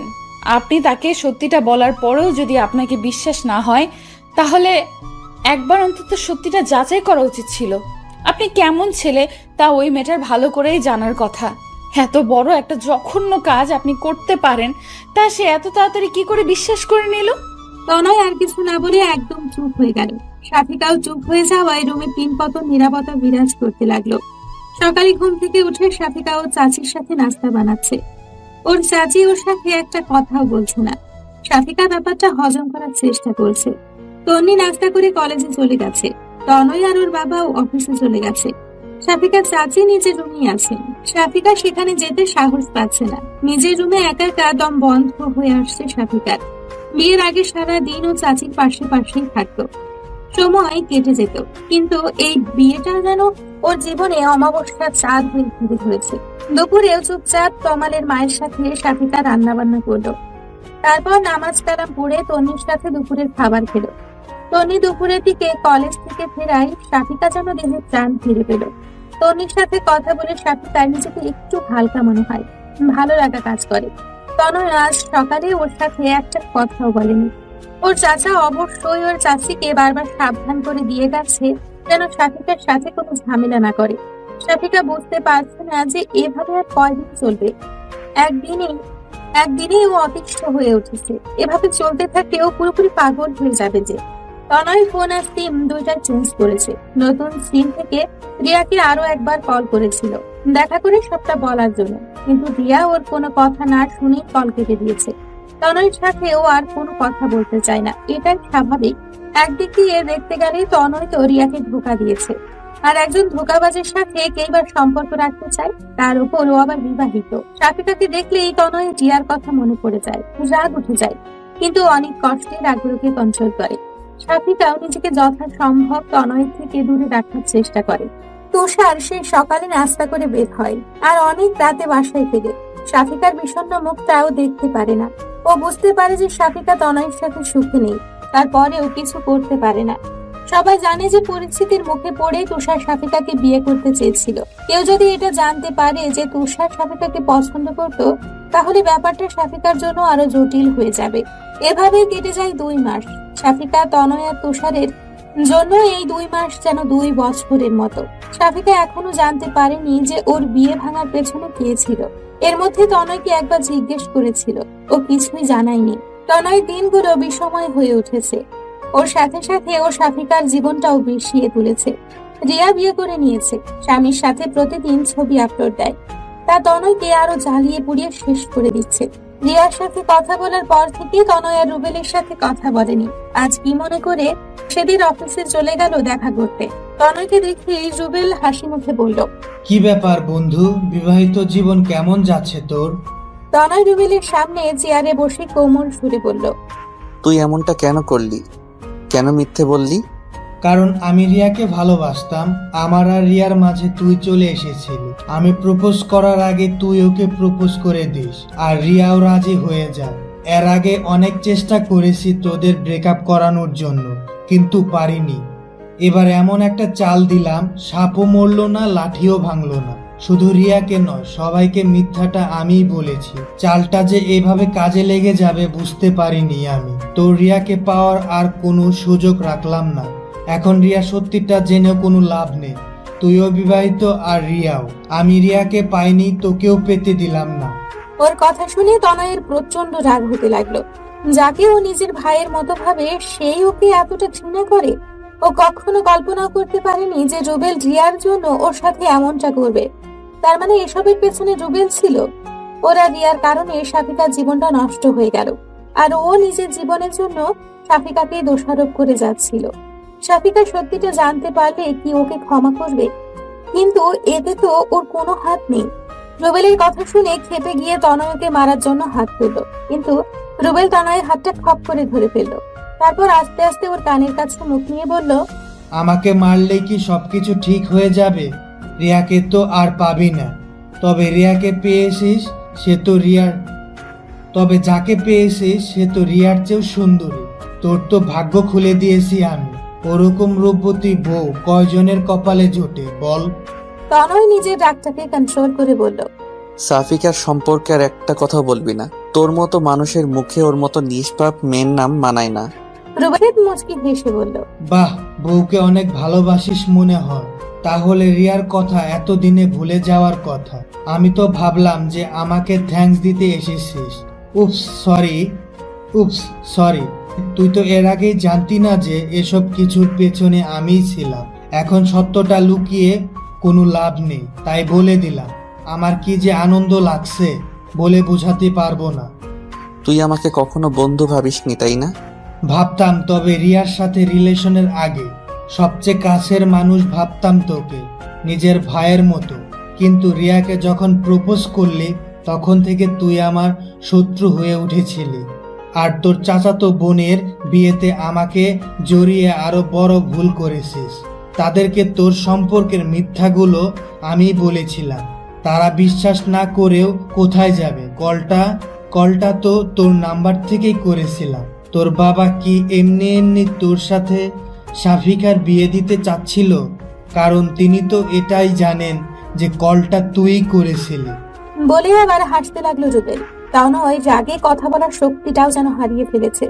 নিজের হাতটা মুঠো করে জোরে করে টেবিলে মারতেই টেবিলের ওপরের কাঁচটা টুকরো হয়ে গেল, আর তনয়ের হাতের মধ্যেও কাঁচের কয়েকটা টুকরো বিঁধে গেল। ওই অবস্থাতেই তনয় রুবেলদের অফিস থেকে বের হয়ে গেল, আর শেষ একটা কথা বলল। কাজটা তুই মোটেও ঠিক করিসনি রুবেল। এই পাপের শাস্তি তোকে পেতেই হবে। এতগুলো জীবন নষ্ট করে তুই কখনো সুখী হতে পারবি না। রুবেলের কথা শুনে তখনও হাসছে আর বলল, ভাঙা কাজটা না হয় আমি পাল্টে নেব, কিন্তু তোর জীবনটা তুই তো আর পাল্টাতে পারবি না। ওখান থেকে বের হয়েই তনয় হাতে ব্যান্ডেজ করে বাসায় চলে গেল। অফিস থেকে আজ দুপুরেই বের হয়েছিল, তাই আজ তাড়াতাড়ি বাসায় ফিরল। আর অফিসে যাওয়ার মুড ছিল না। শাফিকা খাওয়া দাওয়া শেষে একটু শুয়েছিল। টনি কোচিং এ গিয়েছে। তনয়ের মা নিজের রুমেই শুয়ে আছেন। তুষার বাসায় নেই। কলিং বেলের আওয়াজে ঘুম ভেঙে গেল শাফিকার। এই সময়টাতে সাধারণত কেউ আসে না। ঘুম চোখে শাফিকা দরজা খুলেই অবাক হয়ে গেল। তনয়ের ডান হাতে ব্যান্ডেজ দেখে আরো অবাক হয়ে গেল। শাফিকা দরজা বন্ধ করে অস্থির হয়ে বলল, হাতে কি হয়েছে? আর এত তাড়াতাড়ি ফিরলেন যে, কিছু হয়েছে? রুমে ঢুকতে ঢুকতে আগে রুমে যেতে দেবে নাকি এখানেই জেরা করতে থাকবে? তনয়ের এই কথা শুনে শাফিকা একদম চুপ হয়ে গেল। তনয় ঠিক করে নিয়েছে আজ থেকে শাফিকার সাথে আর কোনো খারাপ ব্যবহার করবে না। রিয়া যদি বিয়ে করে নিয়ে ভালো থাকতে পারে, তাহলে ও কেন পারবে না? এখানে রিয়ার যেমন কোনো দোষ নেই, তেমন শাফিকা বা তনয়েরও কোনো দোষ নেই। তাহলে ও কেন শুধু শুধু শাফিকাকে কষ্ট দিবে? ও নিজের জন্য শাফিকার জীবনটা নষ্ট হতে দিবে না। রুমে ঢুকে নিজের মেজাজটাকে একটু ঠান্ডা করে শাফিকাকে উদ্দেশ্য করে বলল, এক গ্লাস ঠান্ডা পানি দিতে পারবে আমায়? খুব পিপাসা পেয়েছে। তনয় এই প্রথম নিজে থেকে শাফিকার কাছে কিছু চাইলো। শাফিকা খুশি মনে দৌড়ে চলে গেল পানি আনতে। পানি এনে তনয়কে দিতেই বলল, থ্যাঙ্কস। শাফিকা অবাক হয়ে বলল, কেন, কি? আমার জীবনে আসার জন্য। তনয়ের এই কথাটা শুনে শাফিকা যেন নিজের কানকেও বিশ্বাস করতে পারছিল না। অবাকে চরম সীমায় পৌঁছে গেল ও। নিজের কপালে হাত দিয়ে দেখতে লাগলো যে ও কোনো ঘোরের মধ্যে আছে কিনা, ও অসুস্থ কিনা। কিন্তু ও তো পুরোপুরি ঠিকই আছে। বুঝতে পেরে ধপ করে বিছানার উপর বসে পড়ল। তারপর উঠে গিয়ে তনয়ের কপালে হাত দিয়ে দেখলো যে ও সুস্থ আছে কিনা। তারপর অবাক হয়ে বলল, আপনি কি অসুস্থ নাকি মাথায় আঘাত লেগেছে? ড্রিঙ্কস করেননি তো? কি হয়েছে আপনার? আপনি ঠিক আছেন তো? তনয় শাফিকাকে এই প্রথম নিজের বুকে টেনে নিয়ে বলল, তুমি এত অস্থির কেন হচ্ছ? আমি ঠিক আছি। আমি সৎ জ্ঞানে এই কথাটা বলেছি। সত্যি আমি ধন্য যে তোমার মতো কাউকে আমার জীবনে পেয়েছি। আমার জন্য তোমার অনেক কষ্টে কেটেছে এই কয়দিন। আমি আর তোমাকে কষ্ট দিতে চাই না। তনয় হৃদস্পন্দন স্পষ্ট শুনতে পাচ্ছে শাফিকা। খুশিতে যেন আত্মহারা হয়ে গেছে ও। চোখের কোণ বেয়ে এক ফোঁটা সুখের নোনা জল গড়িয়ে পড়ল। তবে তনয়ের এই আচমকা পরিবর্তনে কিছুটা ভয়ও আছে শাফিকা। তনয় কি সত্যি রিয়াকে ভুলে ওকে আপন করে নিয়েছে, নাকি ওর মোট সুইং এর জন্য এমনটা করছে? দেখা যাবে। এখন নিজেই বুকে টেনে নিচ্ছে, একটু পরে আবার ওকে ছুঁড়ে ফেলে দিবে। এসব কথা মনে হতেই তনয়ের বুক থেকে যেন ছিটকে পড়ল শাফিকা। শাফিকার এমন করাই তনয়ের হাতে আঘাত লাগলো। আরো ব্যথা পেয়ে বলল, কি করছো? হাতে লাগছে তো। শাফিকা তনয়ের হাতটা নিজের হাতের মুঠোর মধ্যে নিয়ে বলল, সরি, আমি বুঝতে পারিনি। আসলে আপনার এমন ব্যবহার দেখে আমি নিজেকে সামলাতে পারিনি। তনয় মুচকি হেসে বলল, হাতে কি হয়েছে তা শুনবে না? নাকি আমার কোনো কিছু নিয়ে তোমার কোনো মাথা ব্যথাই নেই? সাফিকা আমতা আমতা করে বলল, আপনি তো রিয়াকে ভালোবাসেন তাই না? আর একবার আমাদের মাঝে কারো নাম নিবে না। আমি তোমার স্বামী আর তুমি আমার স্ত্রী। এখন এটাই সত্য। আমি আমার অতীতগুলোকে মনে করে তোমার জীবনটাকে শেষ করে দিতে পারি না। করুণা দেখাচ্ছেন নাকি ভালোবাসা? আর যেটা মনে হবে সেটাই। আমি তো কারোর করুণার পাত্রী হয়ে থাকতে চাই না। আমি কারোর করুণা নয়, ভালোবাসা চাই। আশা করি বুঝতে পেরেছেন। তনয় কি বলবে বুঝতে পারছে না। ভালোবাসা কি এত সহজে হয়? ও কি সত্যিই সাফিকাকে ভালোবাসে, নাকি করুণার বশে ওকে ভালোবাসতে চাইছে? ও নিজেও বুঝতে পারছে না। কিন্তু ও আর সাফিকাকে কষ্ট দিতে চাচ্ছে না, তাই কোনো কিছু না ভেবেই বলে দিল, ভালোবাসি তোমাকে। কথাটা শুনে সাফিকা কান্না করতে করতে তনয়ের বুকে ঝাঁপিয়ে পড়ল। তারপর বলল, আমি জানতাম আপনি একদিন না একদিন আমাকে ঠিক মেনে নেবেন। বিয়ের বন্ধনটা যে এমনই শক্ত বন্ধন, যা নির্দয়ের মনেও ভালোবাসার সঞ্চার করে দেয়। এটা যে পবিত্র একটা বন্ধন। বিশ্বাস করুন, আমার এতদিনের সব কষ্টগুলো হাওয়ায় মিলিয়ে গেছে আপনার একটা কথাতেই। কথা দিন আর কখনো আপনি আপনার সিদ্ধান্ত বদলাবেন না, আর কখনো আমাকে কষ্ট দিবেন না। তনয় ভাবতেই পারেনি যে সাফিকা ওকে এত সহজে গ্রহণ করে নিবে। ও ভেবেছিল যে সাফিকাকে মানাতে ওকে অনেক কাঠখড় পোড়াতে হবে। অনেক খারাপ ব্যবহার করেছে কয়দিনে। তনয় সাফিকাকে নিজের বুকে আরো শক্ত করে চেপে ধরে বলল, গো, কথা দিচ্ছি আর কখনো তোমাকে কষ্ট দিব না। তোমার ভালো থাকাই আমার ভালো থাকা, তোমার খুশি আমার খুশি। আর আমার দুঃখগুলো কষ্টগুলো সেগুলোর ভাগ নেবেন না। তবে আমি তোমার জীবনে দুঃখ কষ্টটাকে আর আসতে দিব না। আমি চাই আর কোনো কষ্ট যেন তোমাকে ছুঁতে না পারে। তনয় যেমন ভাবতে পারেনি যে সাফিকা এত তাড়াতাড়ি সব মেনে নিবে, তেমনি সাফিকাও ভাবতে পারেনি যে তনয় ওকে এত তাড়াতাড়ি ভালোবেসে ফেলবে। সন্ধ্যে থেকে তনয়ের ভীষণ জ্বর। বিছানা ছেড়ে উঠতে পারছে না। একে তো হাতের ব্যথা, তার উপরে জ্বর। দুপুরে কিছুই খায়নিও। বলেছে যে দুপুরে বাইরে থেকে খেয়ে এসছে। রাতে দুটার ওষুধ এনে দিল। সাফিকা স্যুপ বানিয়ে খাইয়ে দিল। তারপর ওষুধ খাইয়ে দিল, তবুও জ্বর কমার নামই নেই যেন। রাতের সাথে সাথে জ্বরও যেন বাড়ছে। সাফিকা একটা টোল নিয়ে তনয়ের মাথার কাছে বসে জলপট্টি দিয়ে দিচ্ছে। যতক্ষণ জলপট্টি দিচ্ছে ততক্ষণ একটু নীরব থাকে তনয়। জলপট্টি দেওয়া বন্ধ করলে তনয় ছটফট করতে থাকে। সাফিকা নিজের ঘুম বাদ দিয়ে তনয়ের কপালে জলপট্টি দিয়ে দিচ্ছে। বারবার ঘুমে ঢলে পড়ছে সাফিকা। তারপরেও রাত জেগে তনয়ের সেবা করে যাচ্ছে। জ্বরে তনয় যেন কোনো হুঁশই নেই, মরার মতো পড়ে আছে। মাঝরাতের দিকে তনয়ের হুঁশ ফিরে। জ্বর কিছুটা কমেছে, তবে শরীরটা ভীষণ দুর্বল। উঠে বসার মতো শক্তিটুকু যেন নেই তার। ও দেখে যে ওর পাশেই বিছানার উপর হাতের উপর মাথাটা দিয়ে ঘুমিয়ে আছে সাফিকা। সাফিকার মুখটা আজ ভালো করে খেয়াল করে তনয়। কি যেন এক মায়ায় আচ্ছন্ন হয়ে আছে সাফিকার মুখটা, যা তনয়কে বারবার আকর্ষণ করছে। এতদিনে এই মায়ায় কেন পড়েনি তনয়? নাকি এতদিন সাফিকাকে কখনো ভালো করে দেখেই মিশে? তনয় বিছানা থেকে নামতে গিয়ে আবার বিছানার উপর বসে পড়ে। শরীরটা যেন উঠতে সায় দিচ্ছে না। সাফিকাকে ডাকতে গিয়েও ডাকে না তনয়। পুরোপুরি হুঁশ না থাকতেও তনয় এটা বুঝতে পেরেছে যে সাফিকা নিজের ঘুম বাদ দিয়ে সারা রাত ওর সেবা করেছে। সাফিকার কপালের উপর পড়ে থাকা চুলগুলো সরাতেই তনয়ের হাতের স্পর্শ পেয়ে ঘুম ভেঙে যায় সাফিকার। সাফিকা এক লাফে টুল থেকে উঠে পড়ে। তারপর তনয়ের সামনে গিয়ে ওর কপালে হাত দিয়ে দেখে যে জ্বর অনেকটাই কমে গেছে। তনয় হেসে ফেলে, তারপর বলে, আমি ঠিক আছি। বিছানায় শোয়া বাদ দিয়ে তুমি টুলের উপরে কেন ঘুমাচ্ছিলে? সাফিকা তনয়ের কপাল থেকে হাত সরিয়ে নিয়ে বলতে থাকে, না মানে কখন ঘুমিয়ে পড়েছি বুঝতে পারিনি। আপনার এখন কেমন লাগছে? বিছানা থেকে উঠেছেন কেন? আমার এখন একটু ভালো লাগছে। বউয়ের সেবায় স্বামী সুস্থ না হয়ে পারে, আমি তো ভাবলাম যে ভয়ে তুমি আমার পাশে শোনি, আমার জ্বরটা যদি তোমারও হয়ে যায়। বলে আবার হাসতে থাকে তনয়। সাফিকা লাজুক একটা হাসি দিয়ে বলে, জ্বর? ঝড় কি ছোঁয়াচে রোগ নাকি, যে আপনার পাশে থাকলে আমারও হয়ে যাবে? আর সেই ভয় থাকলে রাত জেগে কি আর আপনার সেবা করতাম নাকি? জ্বর হলে কি মানুষ মারা যায় নাকি? সামান্য জ্বরেই যদি তুমি এত সেবা যত্ন করো, তাহলে বড় কোনো অসুখ হলে তো আর সেবাই করতে চাইবে না। সব সেবা এখনই দিয়ে দিবে মনে হচ্ছে। আপনি এত রাতে বিছানা থেকে উঠেছেন কেন? দেখেছো, তোমার সাথে কথা বলতে গিয়ে বাথরুমে যাওয়ার কথাও ভুলে গেছি। এই সাহায্যটা আশা করি করবে। চলুন, আমি নিয়ে যাচ্ছি। বলে সাফিকা তনয়ের হাতটা ধরে বাথরুমের ভেতরে নিয়ে যায়। তারপর ও বের হয়ে আসে আর ভাবতে থাকে যে তনয় সত্যিই একা যেতে পারছিল না, নাকি ইচ্ছে করে ওকে নিয়ে যেতে বলল। তনয় বাথরুম থেকে বের হওয়ার পর শাফিকা আবার ওর হাত ধরে বিছানা পর্যন্ত নিয়ে আসে। তারপর বিছানায় শুয়ে তনয় পেটে হাত দিয়ে বলতে থাকে, জ্বর তো চলে গেছে, কিন্তু পেটের মধ্যে যে ইঁদুর ছুঁচোর মতো দৌড়াচ্ছে সেগুলো তাড়াতে পারলে আরো ভালো হতো, কিন্তু এত রাতে কাউকে বিরক্ত করতে চাচ্ছিলাম না। কথাটা বলে তনয় শাফিকার দিকে তাকায়। শাফিকা তনয়ের কথার মানে বুঝতে পেরে বলে, আপনি কিছুক্ষণ অপেক্ষা করুন, আমি আসছি। বলেই শাফিকা রুম থেকে বের হয়ে যায়। তনয় শাফিকাকে উদ্দেশ্য করে বলল, দেখো ফ্রিজে যা থাকে তাই নিয়ে আসো, এটা কিছু হলেই চলবে।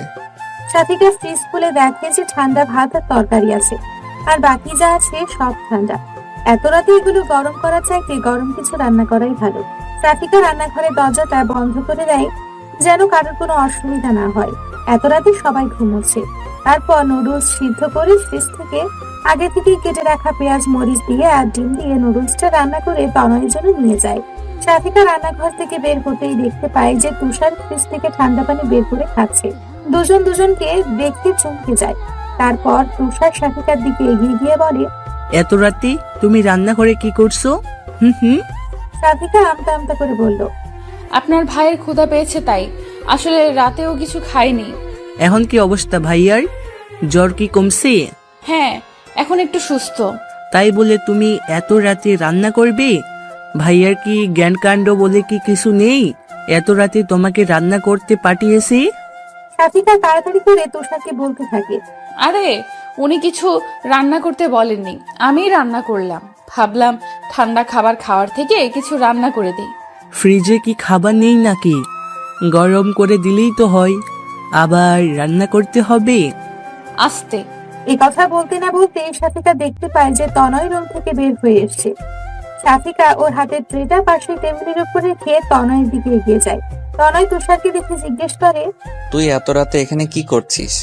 আমি তো পানি খেতে এসেছিলাম, দেখলাম শাফিকা এত রাতে রান্না করছে। তা তুমি এখন ঠিক আছো তো?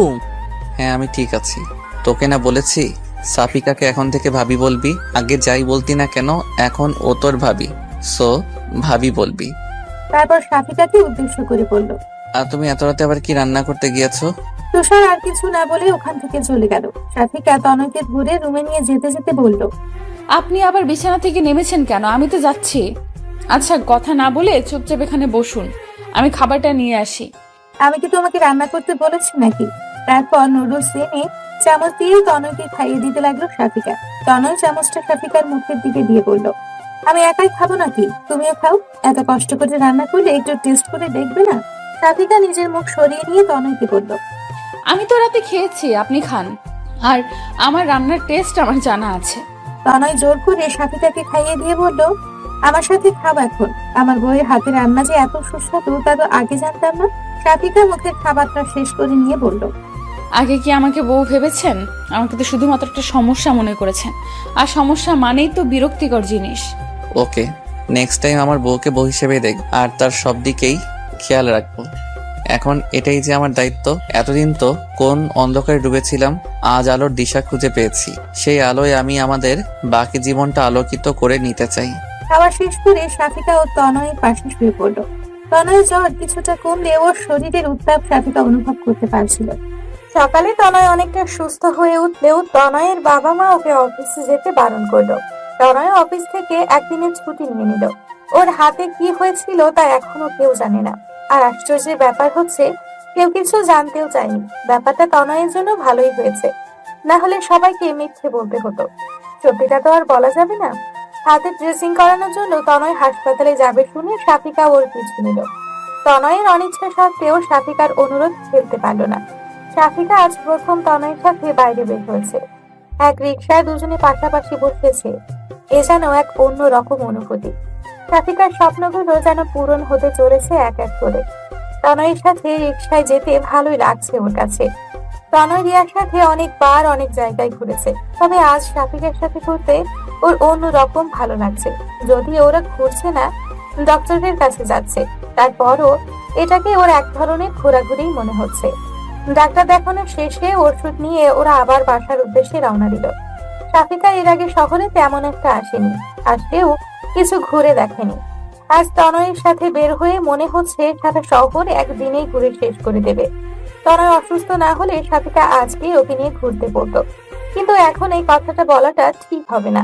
তনয় হয়তো শাফিকার মনের অবস্থাটা বুঝতে পেরেছিল, তাই রিক্সাওয়ালাকে বললো পাশের একটা রিসর্টে নিয়ে যাওয়ার কথা।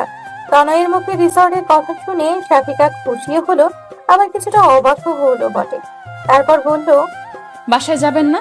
এখন আবার রিসোর্ট কেন? আপনি না অসুস্থ? তুমি এত কথা বলো কেন? আমি কি অনেক অসুস্থ নাকি? হাতে একটু লেগেছে আর কি। আচ্ছা, আপনার হাতটা কাটলো কিভাবে কি? তনয় যেন এই ভয়টাই পাচ্ছিল এখন শাফিকাকে কি উত্তর দিবে। তারপর অনেক ভেবে চিনতে বলল, আমার অফিসের টেবিলটা ভেঙে গিয়েছে, ওইটার কাচের টুকরো হাতে লেগেছিল, তাই আর কি। আপনার হাতে কি করে লাগলো? কিভাবে আবার? আমার হাতটা ওখানে ছিল। আচ্ছা চলো, আমরা চলে এসেছি রিসর্টে। তারপর দুজনে অনেক মজা করলো। দুপুরে কিছুটা পরে বাসায় ফিরতেই তনয়ের মা তনয়ের দিকে এগিয়ে এসে বলল, দেখি বাবা, তুই ঠিক আছিস তো? ডাক্তার দেখাতে এত সময় লাগে? কোথায় ছিলে তোরা? তনয়ের মাকে শান্ত করে বলল, মা, তুমি একটু বেশি চিন্তা করছো।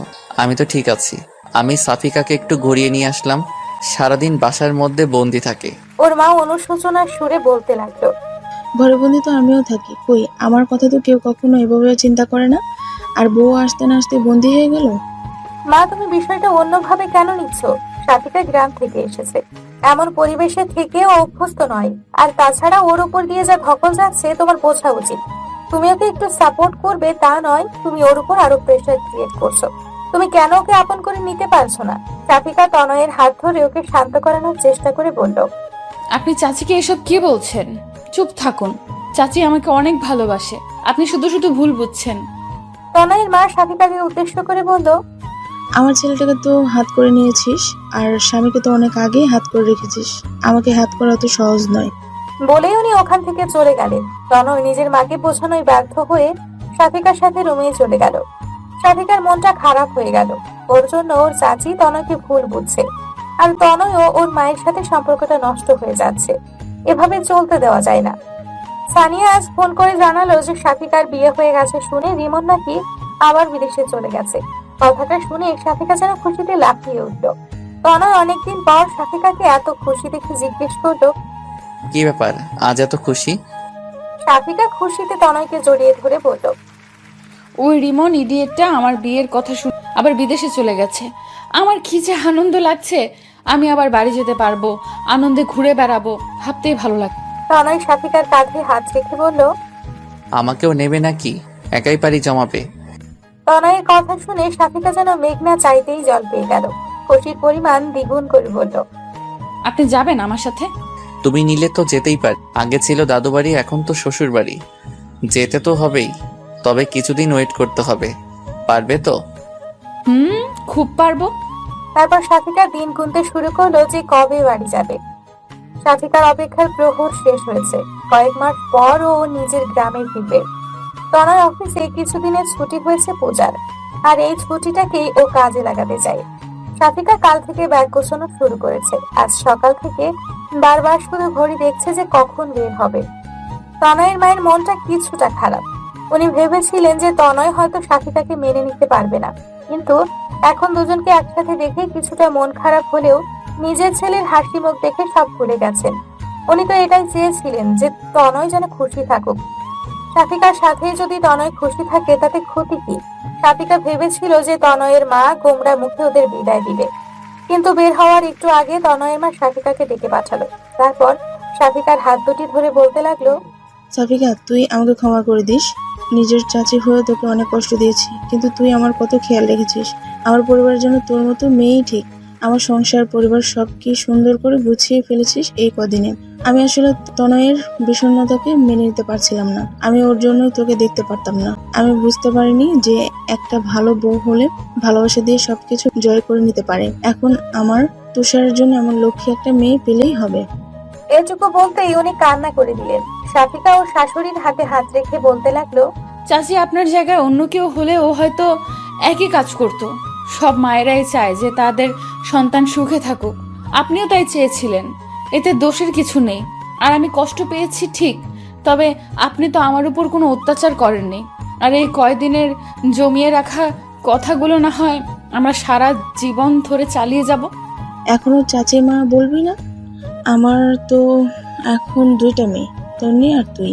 আর এই গয়নাগুলো রাখ, এগুলো বউয়ের জন্য গড়িয়ে রেখেছিলাম, এতদিন দিইনি, তবে আজ সময় এসেছে এগুলো তার প্রকৃত হকদারের কাছে পৌঁছানোর। শাফিকা ও শাশুড়ির হাত থেকে গয়নাগুলো নিতে নিতে বলল, এগুলোর কি দরকার ছিল?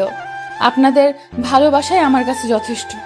একটা মেয়ের কাছে তার পরিবারের ভালোবাসার চাইতে বড় আর কি হতে পারে মা? শাফিকার মুখে মা ডাক শুনে উনি শাফিকাকে জড়িয়ে ধরে কান্না করতে থাকেন। তারপর বলেন, আমার ছেলেটাকে ওখানে দেখে শুনে রাখিস মা, মায়ের মন বুঝিস তো। আপনারাও চলেন, অনেক দিন যান না, ভালো লাগবে সবাই একসাথে গেলে।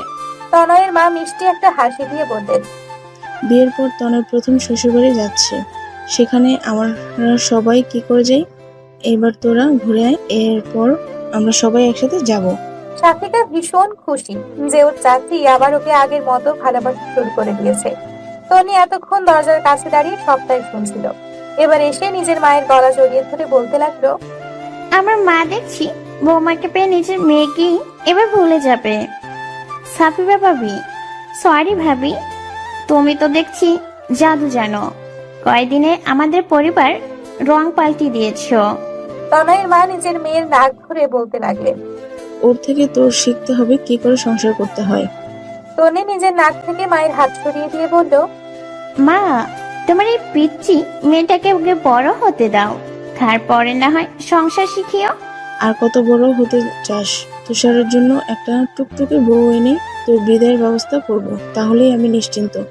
তারপর তনি শাফিকাকে উদ্দেশ্য করে বলল, ভাইয়া তোমাকে ডাকছে, কি যেন খুঁজে পাচ্ছে না। তারপর শাফিকা ওখান থেকে চলে গেল। সবার থেকে বিদায় নিয়ে শাফিকা আর তনয় বের হয়ে গেল। পুরো ট্রেনে শাফিকা তনয়ের কাঁধে মাথা রেখে ঘুমিয়েছে। তনয় এই কয়দিনে শাফিকাকে সত্যি অনেক ভালোবেসে ফেলেছে। আসলে শাফিকার মতো মেয়েকে ভালো না বেশি কোথায় যাবে। স্টেশনে পৌঁছানোর আগেই শাফিকার ঘুম ভেঙে গেল। স্টেশন থেকে নেমে ওরা একটা রিক্সা নিল। তারপর শাফিকাদের বাড়ির সামনে গিয়েই দেখতে পেল যে সানিয়া গেটের বাইরে ওদের জন্য অপেক্ষা করছে। শাফিকাকে দেখেই ছুটে এলো।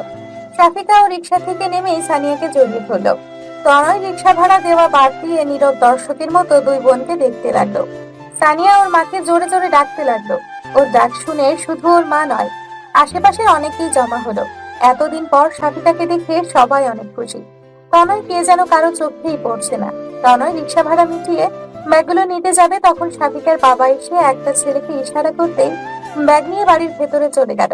শাফিকার বাবা সবাইকে উদ্দেশ্য করে বলল, এই যে আমার শাফিকার বর, তোমরা তো পাগল হয়ে গিয়েছিলে ওকে দেখার জন্য, এবার দেখো।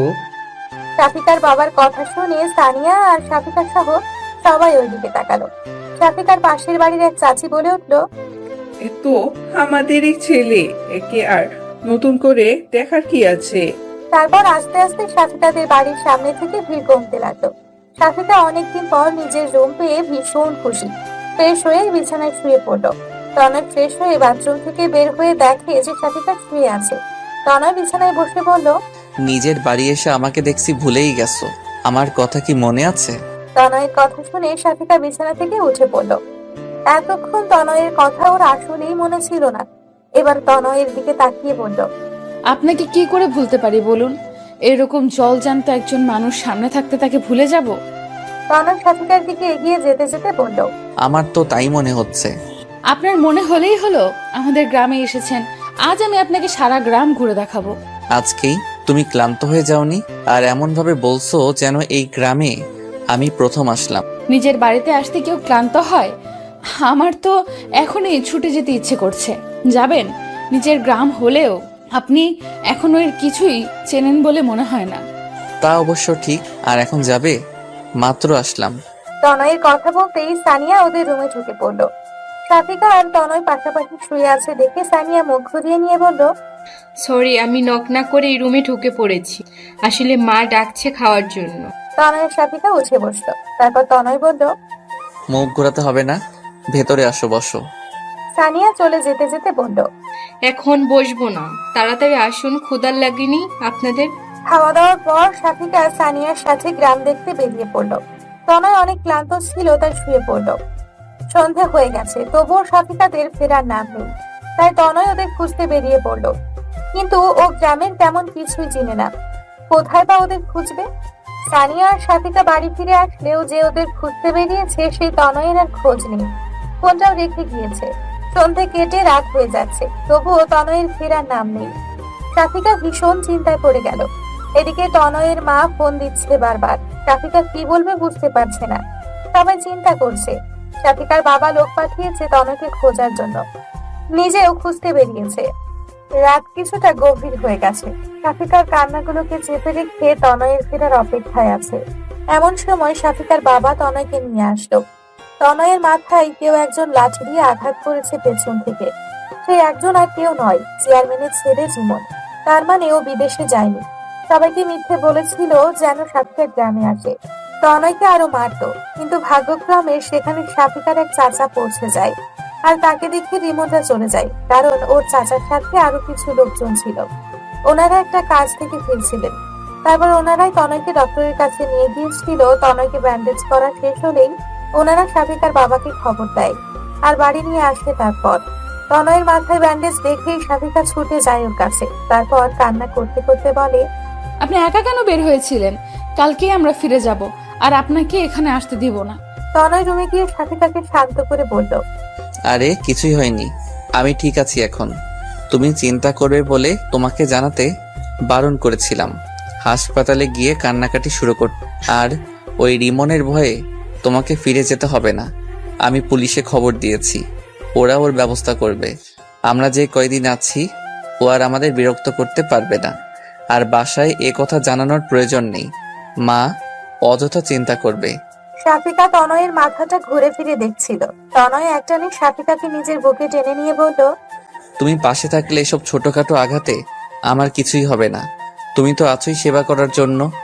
বউয়ের সেবা পেলেই আমি সুস্থ হয়ে যাব। সাথিকা তনয়কে আরো শক্ত করে জড়িয়ে ধরে বলল, আর কখনো এমনটা করবেন না। নিজের খেয়াল রাখতে পারেন না। আপনার কিছু হয়ে গেলে আমার কি হবে? মাকে কি জবাব দিতাম? আচ্ছা, এখন তো আমি ঠিক আছি নাকি? এবার কান্না থামাও আর একটু হাসো। এই অবস্থায় কেউ হাসতে পারে? তুমি হাসো। তারপর সাথিকা ওর মনে থাকা সব শঙ্কাগুলো তনয়কে জানায়। তনয়কে না পাওয়ায় ও কিসের কিসের ভয় পাচ্ছিল, সেগুলো শুনে তনয় হাসতে থাকে। পরদিন দুপুরের মধ্যেই তনয়ের মা বাবা, তন্নি, তুষার সবাই এসে হাজির। তনয়ের মা তনয়কে জড়িয়ে ধরে কান্না করতে থাকে। তনয় মানা করলেও সাফিকার বাবা ওর বাবাকে সবটা জানিয়ে দিয়েছে। সাফিকা ভয়ে ছিল যে তনয়ের মা হয়তো ওকে আবার কথা শোনাবে, কিন্তু তার কিছুই হলো না। বরং তিনি সাফিকাকে জানালো যে এখানে আর ওকে আসতে দিবে না। আবার যদি কোনো বিপদ হয়, সাফিকা বা তনয় কাউকেই আর এখানে বেশি আসতে দিবে না। সাফিকার পরিবারই ওখানে গিয়ে ওদেরকে দেখে আসবে। এক জায়গায় দেখা হলেই চলবে। তনয় সবাইকে বোঝানোর চেষ্টা করলো যে রিমন আর ওদের বিরক্ত করবে না, কিন্তু ওর কথা কেউ মানতে নারাজ। তনয়ের মা পরদিনই ওদের সবাইকে নিয়ে ফিরে গেল।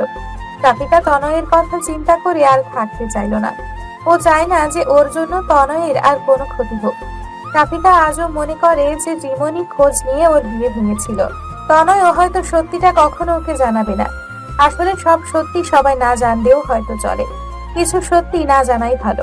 3 বছর পর আজ তুষারের বিয়ে। পারিবারিক ভাবেই ওর বিয়েটা হচ্ছে। সাফিকা ওর 1.5 বছরের বাচ্চাটাকে তনয়ের মায়ের কাছে দিয়ে বলল, মা, আপনার নাতনির দায়িত্ব কিছুক্ষণের জন্য আপনাকেই দিয়ে দিলাম। আমি কিন্তু তুষার ভাইয়ের বিয়েতে বরযাত্রী যাব। তনয়ের মা নিজের নাতনিকে কোলে নিতে নিতে বললেন, আমার নাতনি তো আমার কাছেই থাকে সারাদিন, আজ আবার নতুন কি? তুমি কিছু সময় কেন? পুরো দিন থাকলেও আমার নাত তোমাকে খুঁজবে না। এখনকার বাচ্চাদের কি আর মা লাগে নাকি? চিন্তা করো না। কিন্তু তখনই তনয় এসে নিজের মেয়েটাকে মায়ের কোল থেকে নিয়ে সাফিকার কোলে দিয়ে বলল, মেয়ে রেখে গিয়ে সবাইকে এটা বোঝাতে চাও নাকি যে তুমি এখনো সিঙ্গেল? আমার মেয়েটাকে কোল থেকে একটু নামাবে না? মেয়ে না থাকলে তোমাকে দেখে বোঝার উপায় আছে যে তুমি বিবাহিত, আবার তোমার একটা মেয়েও আছে। বলেই তনয় সাফিকাকে টেনে নিয়ে গেল। সাফিকা করুণ চোখে ওর শাশুড়ির দিকে তাকাতেই ওর শাশুড়ি মিটিমিটি হাসতে লাগলো। ওদের যাওয়া দেখতে লাগলো আর ভাবতে লাগলো যে তুষারের বউটাও যেন সাফিকার মতোই হয়। ওনার পরিবারের সুখগুলো যেন সারা জীবন এভাবেই বজায় থাকে।